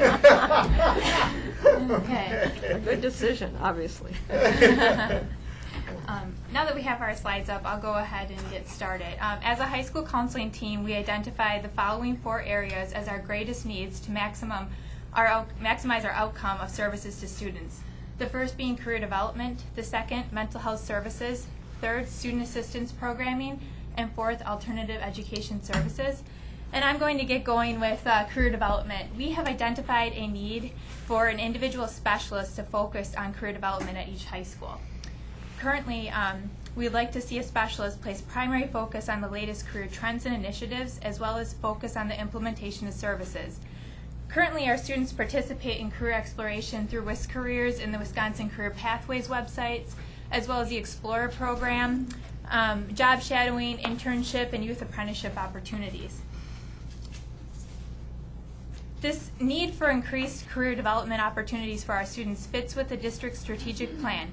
specifically addressing Priority 5 Goal D, which states every student is college, career, and lifelong learning ready through partnerships with families, businesses, community, and higher education.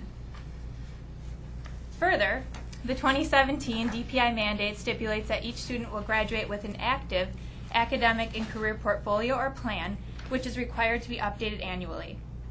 This academic or career plan is essentially a record of career development, progress, and planning for our students.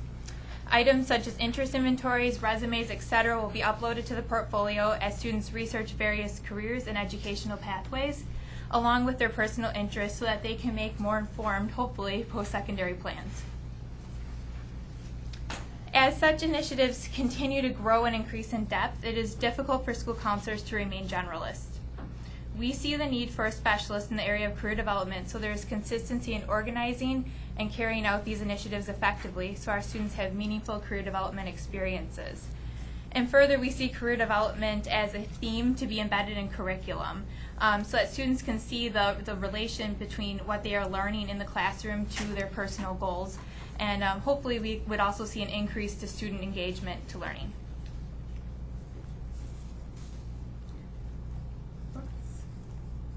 Our next slide is mental health services, our second identified need. I'm just going to go over with a few of the facts up here. Suicide is the second leading cause of death for teens. In 2010, there were 792 deaths by suicide in Wisconsin. In Winnebago County in 2011, there were 24 deaths by suicide. 6 of these deaths were ages 15 to 24. Untreated depression is the #1 cause of suicide, and up to 25% of all Americans experience clinical depression in their lifetime. So while these stats are certainly alarming, it should not take away from the fact that our students come to school with mental health needs that need to be addressed. We are looking for prevention and intervention services similar to the Catalpa model started at Washington Elementary this past year.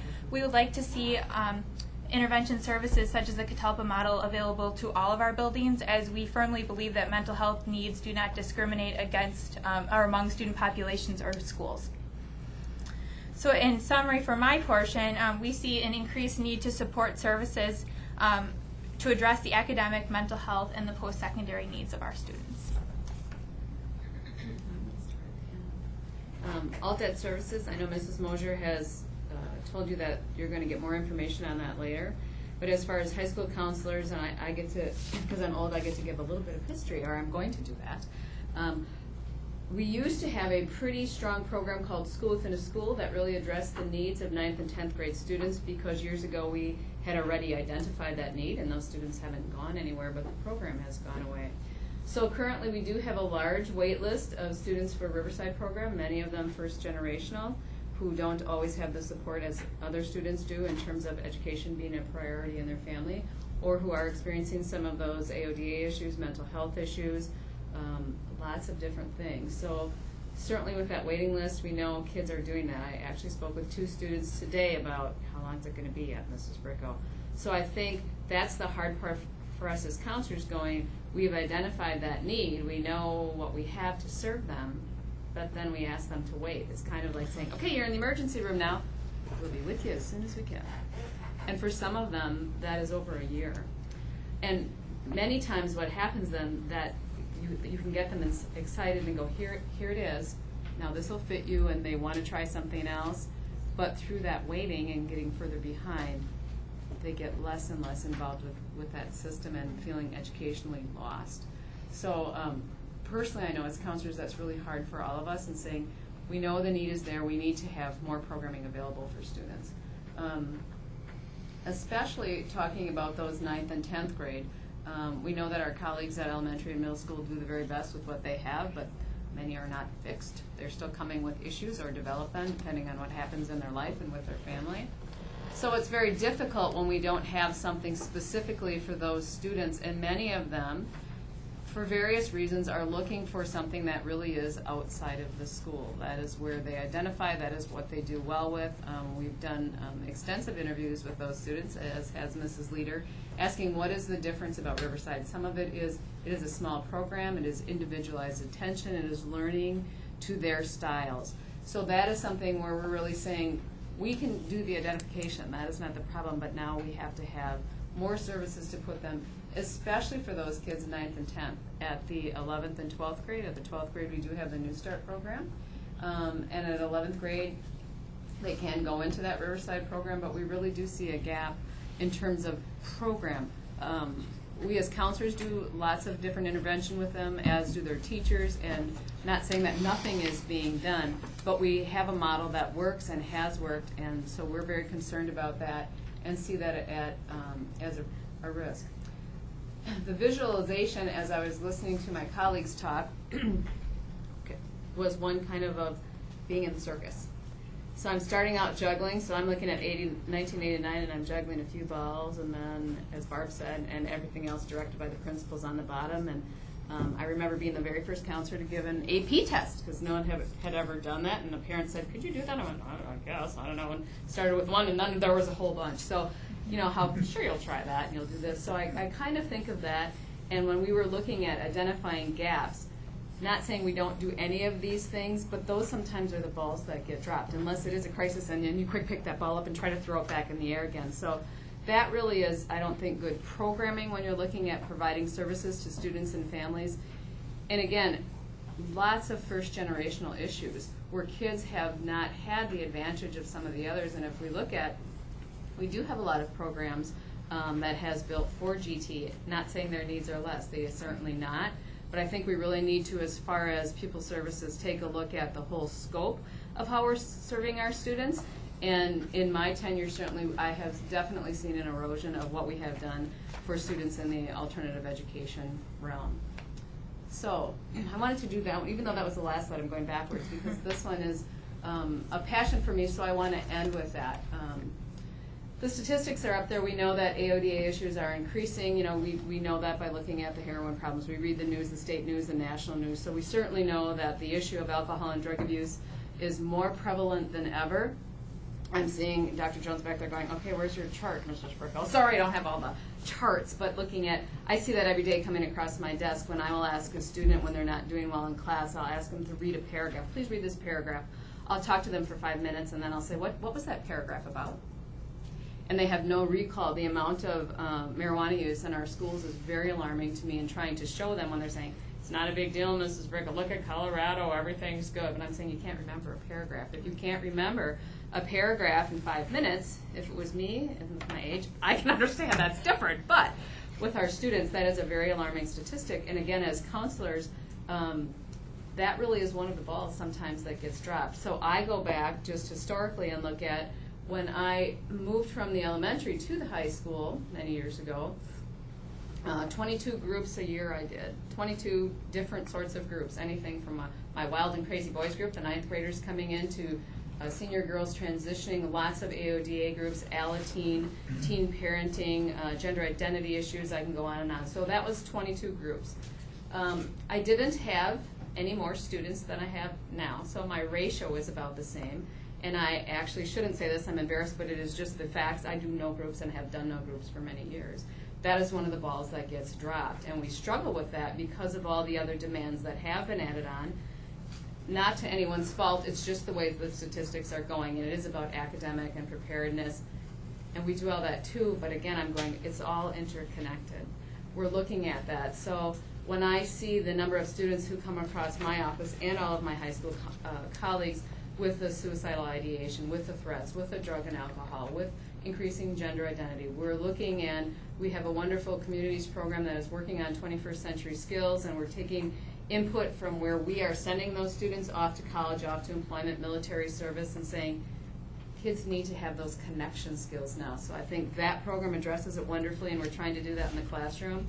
But we have to take a look at, with the advancement of technology, which is here to stay and can be wonderful, it also is causing a major crisis with our students in that they do not know how to communicate, they do not know how to reach out, and their best friend might be someone, you know, in another country that they've never even met. Maybe that's just me and my age, but I see them coming in then really longing for that connectedness and having meaning and really that self-identity. So the who am I, and that needs to come before the where am I going and how do I get there. So those are the stages we really focus on. So as you can tell, I'm really passionate about that, and we did have many years ago a student assistance program at North. I'm gonna look at Brooke back there, because she knows my love for vintage clothing and other throwing out. I have the T-shirt. I should have worn it tonight. And it was called Burst, Building Understanding, Respect, and Trust, and Support. So we had a wonderful network. Teachers trained, many of us trained, and we actually had a paid coordinator for the district. It happened to be a counselor. It was not necessarily that it needed to be that. But I think the difference is, even some 25 years later, as students still connect with me from all over the country, and we'll do that. Remember, Mrs. Brickle, that group that we had, and you saved my life, and you did that, and they've gone on to a bunch of wonderful, very productive careers, but that was something that made the difference. So I really feel very strongly, and I've been at, not for this specific table, but at the board many times over the years asking for that same thing, saying it's critical, and I think more now than ever with the age of technology that we're in, where we can get, all of us are juggling all those balls, right? Kids are doing that. Lives are just different. It's a very different world. And listening again to Mrs. Mosier and saying, we can track all the statistics where our kids are going, and that's very important, but how successful are they? How happy are they? How long do they stay in that job? And what about their life satisfaction? So I think that's a critical thing that we really need to educate our students and our families in also. So all of the things certainly that we've talked about as counselors tonight, I think come under that big umbrella of student assistance, which some people look at as just AOD or a drug issue, something that it really isn't. It's really about building that person and equipping them to not just handle life, but to have a happy and productive life, not just in terms of employment, which we're very focused on, especially in our country, but in terms of quality of life. So I would hope that you would take a serious look at this, as we feel, all of us as counselors, that this is a really big gap, and that we went to college to do that. We're equipped to do that. We certainly are very passionate about doing that, and try to pick that ball up and put it in there as much as we can, but we would really appreciate some additional help with that.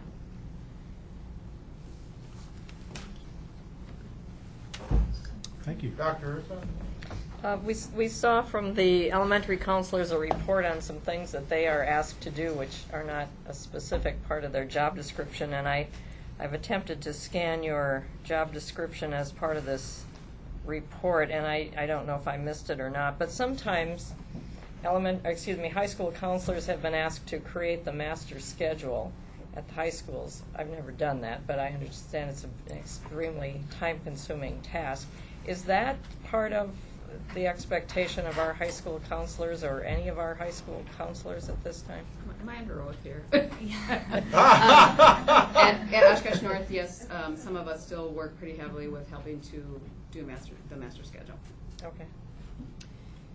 And that's a lot of money to pay somebody to do a master schedule who has expertise in another area. I'm more familiar with systems that ask assistant principals or principals to perform that role, but I don't know what's in that job description, so we won't go there tonight. Because when they're sitting there doing the master schedule, there's a kid not getting services. That's right. That's my point. Yep, mine too. Okay, thank you very much. Okay. School nurses, I think there are two of them present. You want to come up and highlight a couple of points for us here? I think to your board report, you had their full yearly report, which points out a lot of the issues. Maybe you just want to highlight a few things for us that might be most critical. Introduce yourselves first. I'm Stephanie Brebholtz. I'm one of the school district nurses. And I'm Shelley Krieger, one of the school district RNs. Go ahead.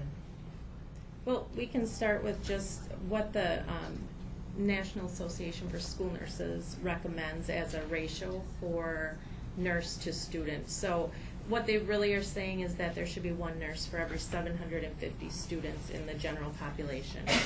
And they break it down further for students that need specialized nursing interventions and that type of thing. But currently for our district, we have 4 employed registered nurses. And our ratios are 1 for 1,756, 1 for 1,897, one for 2,855, and one for 2,856. So that's just our buildings. That does not include the 4K sites. We are not necessarily assigned a building or several buildings in the 4K sites, and I believe there's 16 off-site 4K sites. We do have some within our buildings. Those that are within our buildings, we take care of whatever needs come up. When they're off-site, it's really on an as-needed basis. But we have, over the past school year, received a lot of emails that have said these kids are entitled to the same thing that the kids in school are entitled to. So when you add that into our ratio, that gets pretty high for us. A lot of the early childhood kids that we do evaluations on have high medical needs. That's why we see them. So the evaluations take a lot of time. So we're required to go to the IEPs for 4K and early childhood as well as our regular IEPs, which gets to be a lot in a lot of different buildings. And then the other part of, we outlined a lot of that in the board report, but the other part of our job that's really the major thing is that we are really responsible for identifying all the health needs in the school. And then we have to come up with the plan. What are we going to do? How do we manage their school day? How are we keeping them in the classroom as much as possible? And once we come up with that plan, we write it out. We share it with teachers. We share it with our staff. We make sure that we're following up to make sure the care is being delivered the way that we're setting up in our plan. We're following up with parents and doctors and all that kind of stuff. So that's just kind of an ongoing thing throughout this school year. And when you look at our ratio and how high they are, that's a pretty big task for nurses to accomplish. So that was our major thing that kind of came out of when we started really pulling our data together, besides the fact that we said, wow, we really have a lot of stuff that we do, which is great, and we're very proud of that. But then the other part of it is, how much are we really able to put into it, because there's only a few of us able to do the things that are required in our job. Do you notice any safety issues with there just being 4 of you? Well, one of the major things that I would say is that because there's not always someone in every building, we really rely on lay people to handle a lot of the emergency situations. So we're available by phone, but it's not the same as being there and having your own eyes on the situation. So we do, we work closely with our LPNs and our health assistants that, help us out a lot during the day, but we're really the person that is responsible for the assessment and really the overseeing of all the care that's being given in the schools. I might just like to add that the school nurses do a great job of training the secretaries in the buildings, other office people, paras who might have students who have very severe health issues, and so in that way try to be on the preventive side of having to respond to many emergencies. And I just want to underscore what was said about the 4K sites, and I did include that in one of my statements in the report, that they visit those sites pretty much on request, or if there's an issue to be dealt with a specific child or in a classroom of students. But it's kind of on an on-call basis, and your nurse FTE per site, which I also included, shows the very limited amount of time in each building, and part of that time has to be devoted to monitoring the medication logs and so on, which other people can write in, but if there are issues in recording dosages or following doctor's orders, it falls to the school nurse assigned to the site to do. And so I appreciate your question about safety in the business, because it's probably one of the reasons that the ratio recommended per school nurse is much lower than we're able to achieve. So, any other questions about anything in that? I think it was 12 pages or so of their annual report that you like to ask about? Well, they're here at the table to help me because they compiled the information. Are you all equipped with iPads? Yes, the 4 nurses are. Okay, and I'm not suggesting this as a substitute for staff or for being present, but have you used those for example, they say a child has a rash and they I've use used the camera phones to do for that? I've Pardon me? used the phones for that. Okay. Our phones. Okay. Had somebody sure. come show me a swollen Sure. eye or Okay. show me a rash on our phones. I'm only suggesting that as a use of technology to help you be more efficient and not have to take time to travel between schools. But I realize with emergencies that would not be feasible. There's one other thing that probably Yeah. people, I don't know if people who don't work in healthcare know that either, but as RNs, we have our license, certain things we can do with our license, which other people cannot do. Mm-hmm. So to delegate something, if I delegate something to one of my LPNs or the health assistant, a CNA, that I am responsible for that with my license. So that person could be negligent, but ultimately my license is the one on the line. So ultimately I have to be a little bit more careful with, delegating something to someone. If I'm not completely comfortable with it, then I have to oversee it because overall that's my license. It could get taken away. So Thank you. Among all school staff, school nurses are in a special category when it comes to that. Thank you for mentioning that. Yes, thank you. If I make a mistake, it's me. I mean, it's my license, no one else's, as opposed to them. Thank you. Thank you much. Thanks. Thank you. I think the school social workers are next, so go ahead and introduce yourselves and go forward. Good evening. Well, I'm Phil Marshall. I am not a social worker. I'm the principal at Webster Stanley Middle School, but I am the coordinator of the school social workers, and I have been doing that job for about 6 or 7 years, probably. And I have Jody Gunkel here, you can introduce yourself. I'm Jody Gunkel, and I'm a school social worker. I work at South Park and Smith and Shapiro, and I've been in the district for about 13 years. So when the social workers got together and we were talking about what's kind of going well and what's maybe not going so well within our district, we had thought that when we talk to teachers, administrators, and staff in our buildings, that there's a common theme that suggests that the kids that we're seeing in the classrooms today are different than the kids that we saw 5 to 10 years ago. Kids are coming to school each day with behavior problems and perceived mental health issues that are impacting their ability to facilitate learning. We have classrooms across the district that are being evacuated due to students hitting and kicking other students and staff members. This creates unsafe learning environments. When you're talking about safety, and Barb, you had also brought up the issues of safety. So you have a kid who's going off with behavior, so that kid's not learning because he or she is in brainstem. And then we have the kids that are around them who are watching this kid go off, and you don't know the level of trauma that these other children have in their lives. And when you see that kid go off, then they become traumatized themselves. And when Heather had, the middle school counselor had talked about trauma and kids just having a hard time coping with situations, these are the things that we're dealing with on a daily basis. So when you peel back the layers of where mental health issues and behavior problems are coming from, it's evident that good parenting is affected by everything that you see up on this slide.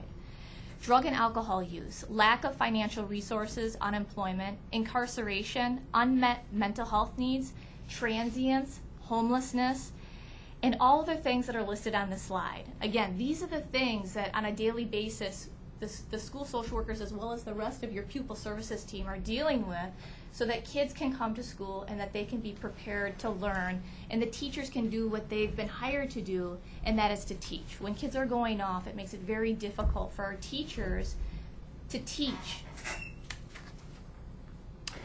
So every other year, our secondary students voluntarily participate in the YRBS survey, which is the Youth Risk Behavior Survey. And so some of the data outcomes that came from the last survey that they did was that about 60% of the middle school students and 28% of high school students reported they had been bullied on school property.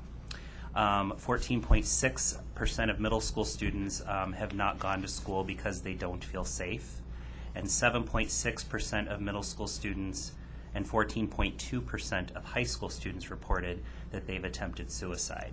So just to kind of give you, that's just a very small amount of the data outcomes that come from that YRBS survey. But those are the ones that are probably the most significant in terms of life or death situations that our social workers and our people service staff deal with on a regular basis. Facts about Oshkosh. Within a 10-year period, Emmeline Cook's poverty level jumped from 22% to 48%, likely due to the large number of Section 8 housing that's available in that area. We've had an increase in the utilization of Section 8 housing because the city of Milwaukee cannot keep up with the demand. Since Oshkosh has a shorter waiting list, we're seeing more families of poverty moving into the area. Oftentimes, there are multiple family members living in these apartments. 311 families report being homeless during the 2013-2014 school year as of May 1st, 2014. Statistics indicate that homeless situations are underreported, so that this 311 number, can you do the quicker? Sorry. Yeah. That 311 number is likely higher. 10% of high school students state that they do not sleep at home at night. Between January of 2014 and May of 2014, so a 5-month period, 275 kindergarten through second grade students were identified as high risk in needing behavior intervention. What we know is that children from poverty come to school with 30% less vocabulary skills compared to higher socioeconomic status children. When students don't have the ability to express themselves verbally, we're more likely to see behavioral outbursts and relationship issues. This could also increase special ed referrals. By 2 years of age, there's a 6-month gap between higher and lower socioeconomic status children. 4% of high school students report using heroin this school year. The number, and as everyone before us has kind of talked about the drug-related issues in Oshkosh, that's not just Oshkosh, that's many different areas in Wisconsin, but the number of drug-related deaths in Winnebago County has spiked 72% since 2011. A big reason that number is growing is because of the increase in heroin use in this county. Winnebago County has developed the Heroin Task Force to address the increase in heroin use. The trend shows a significant increase with only 5 arrests in 2009 to 40 arrests in 2013 in Oshkosh alone. So when we think about that, you typically don't start off in the drug trend. You don't start off using heroin. So if we have a heroin problem, we know that we've got other drug issues as well. And why is that important to us? Because when we're talking about adults in our community who have issues with drugs and alcohol, that means that the kids that are coming to school each day are impacted by their uncle or their aunt who is just overdosed by heroin. We're impacted on, I often see kids are habitually truant when you peel back the layers of how come they're not coming to school. We have a lot of issues related to drugs and alcohol and mental health needs. Oshkosh is also unique in that it has 3 correctional institutions, one focusing on sex offenders and another one on mental health. We are one of 2 mental health facilities in the state of Wisconsin, the other one being in Mendota. And the 3rd correctional facility is a drug abuse correction center where inmates go to serve their sentence and receive rehabilitation for alcohol and drug abuse. Oshkosh is also the county seat, which makes accessing resources much easier when you live in Oshkosh. And as of this year, we house the youth shelter care facility, which has 16 youth.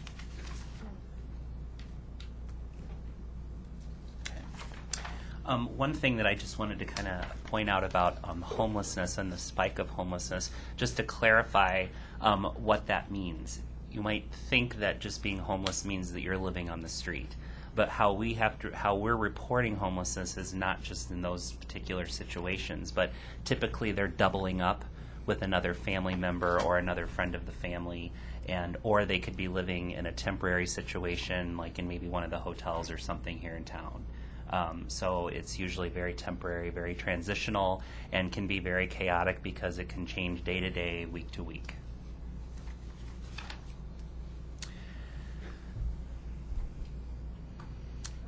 This next slide kind of shows what our free and reduced lunch percentages have how they've evolved over the years. So from 2004 until 2012, it has jumped from 28.2% to 41.61%. So about a 14% increase in within an 8-year period. And so I think it's something to be said that oftentimes with an increase in poverty, there's a host of other situations that come with it, unfortunately. It's not just inherent to our county, though, correct, Phil? I mean, that's pretty much statewide trending, isn't it? I think we're seeing an increase, yes, in poverty across the state, definitely. But for our purposes tonight, that's what we're seeing here. Quite a big jump. It is comparable with the statewide average, which is just over 40%. Yeah, incredible. Next. I'm not doing a very Thank good you, job Phil. of being the clicker. School Social Work Association of America recommends that the ratio of Master of Social Work level school social workers to students be 1 to 400. With the current OESD student enrollment, our school social work ratio is 1 to 1,250. And actually, as we were sitting there, Phil pointed out that number isn't correct. It's more like 1 to 1,400. And that is because if we take Jenny Farney has a very small program. She does our Second Chance program for adjudicated delinquents, which is maybe 10 to 15 kids. So if you take Jenny Farney out of it and you look at the rest of the social workers who are taking care of the needs of the elementary, middle, and high school, it would be, the current ratio would be 1 to 1,400.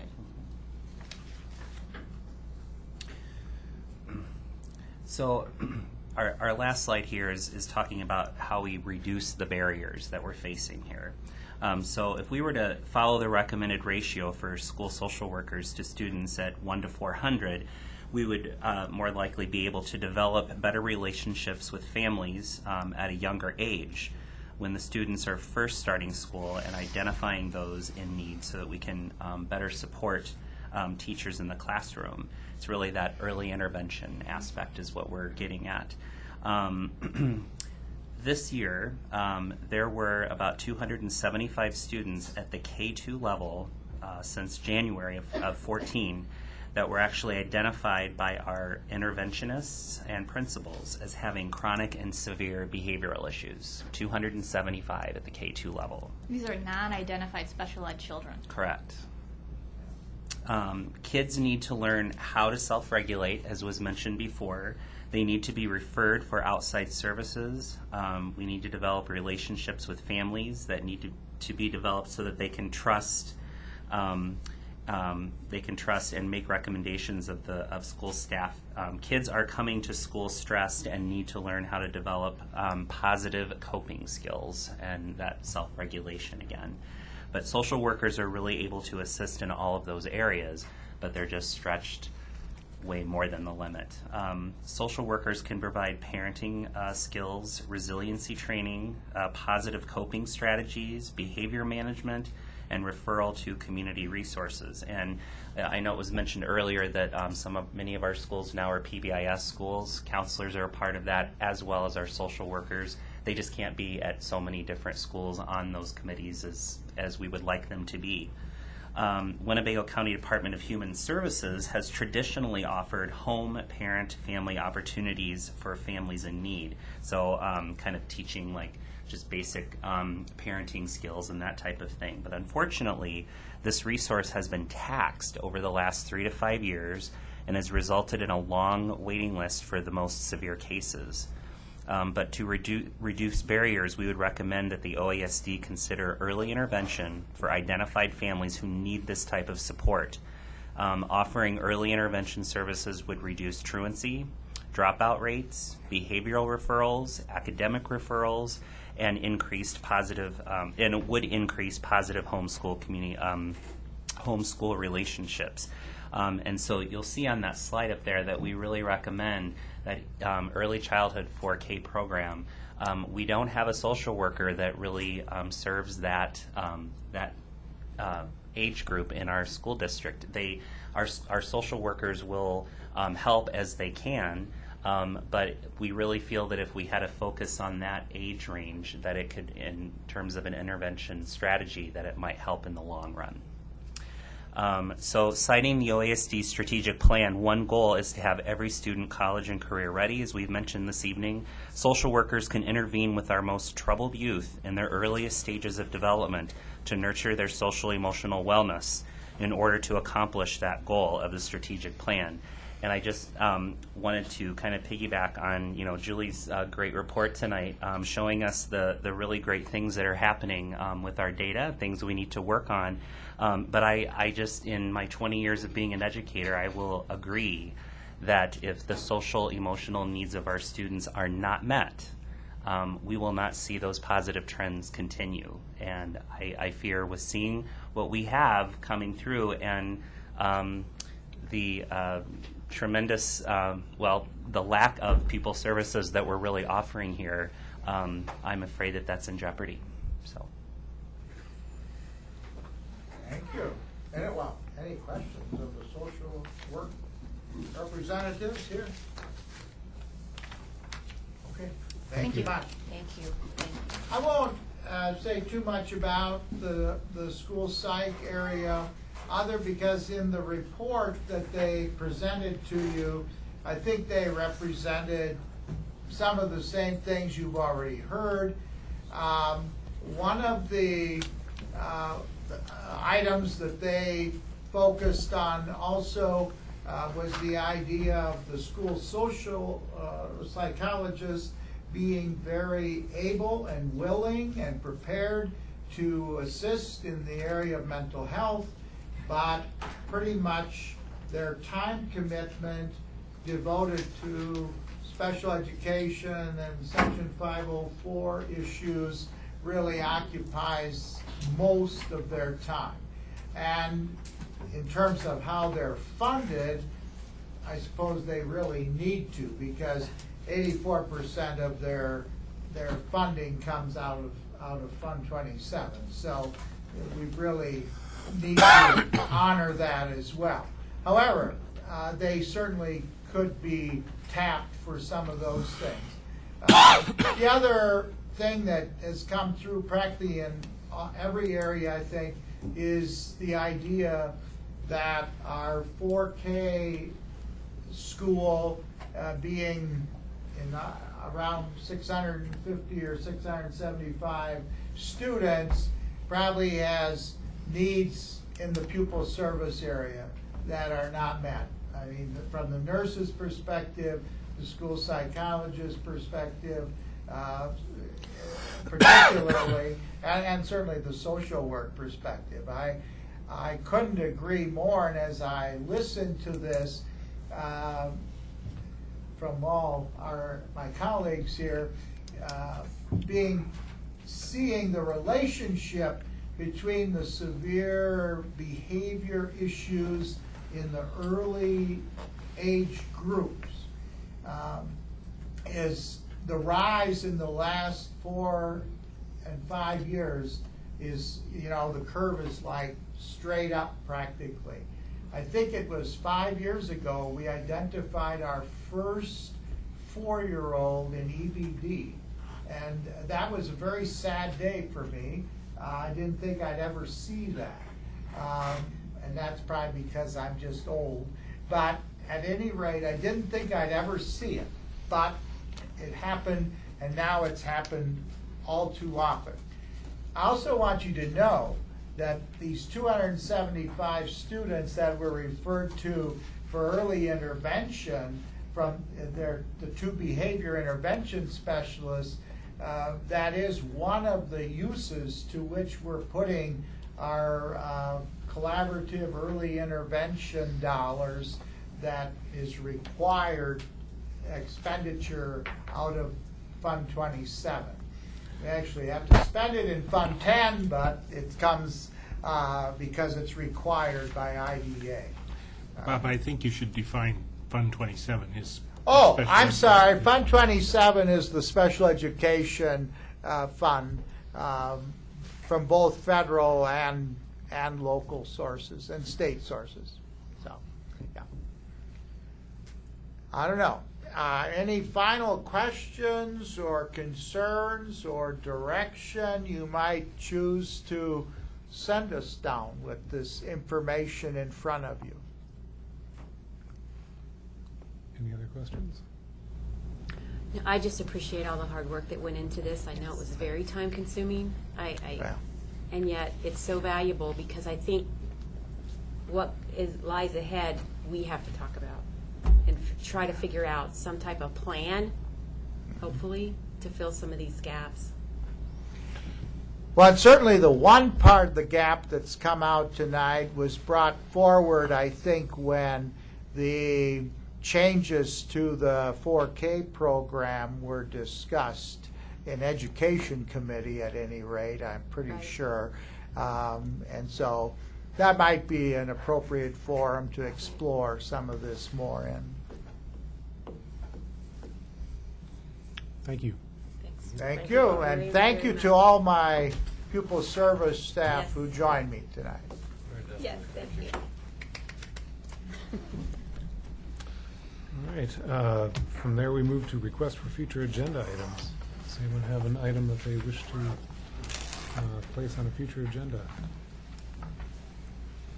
All right, seeing none, we will go on to announcements. And under announcements, I guess the only other item I'll add about the TIF is that I said it was a subsidiary of Bemis. It's a Perfect Seal of Bemis.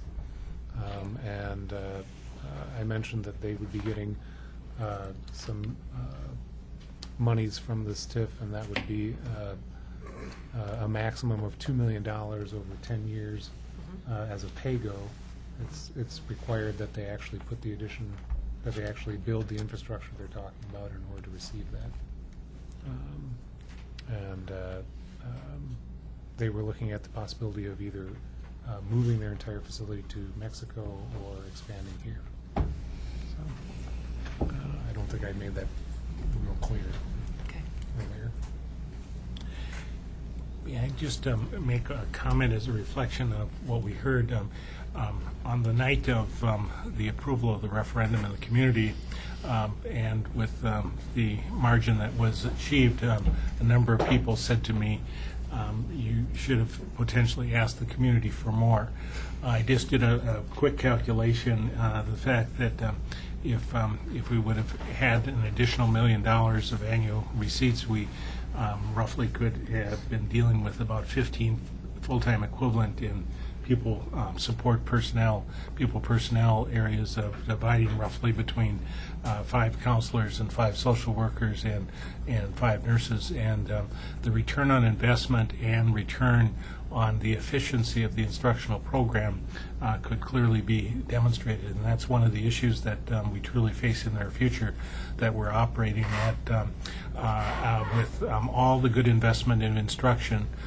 We are tying not only one but sometimes 2 arms behind our back because of the inability to intercede in what are really fundamental Maslow higher order needs that need to be taken care of before children can learn. And those are clearly issues we have to face in the community. And if I look at that calculation at that level of upwards of, and roughly with salary and benefits at roughly at $65,000 a year, that is about 15 additional positions that could benefit and increase the efficiency of our other investment in education.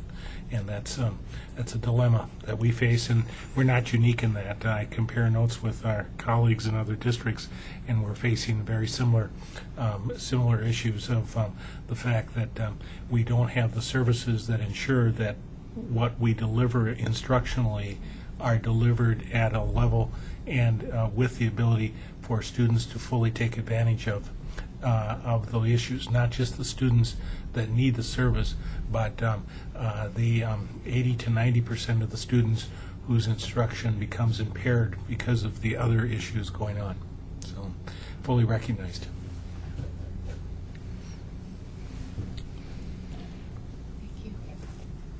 Anything else? Yes. I just want to commend all those who prepared the executive summaries, whether those were for resolutions or for the workshops tonight. I found them to be very informative, very well done, and I appreciate the work that everyone who contributed to any and all of those reports put into those to help us achieve the strategic goal of providing the board with more comprehensive information in terms of our making better database decisions. So thank you to everybody for those. All right, with that, can I get a motion to adjourn? So moved. Second. Please call the roll. Aye. Aye. Aye. Aye. Aye. Aye. We stand adjourned.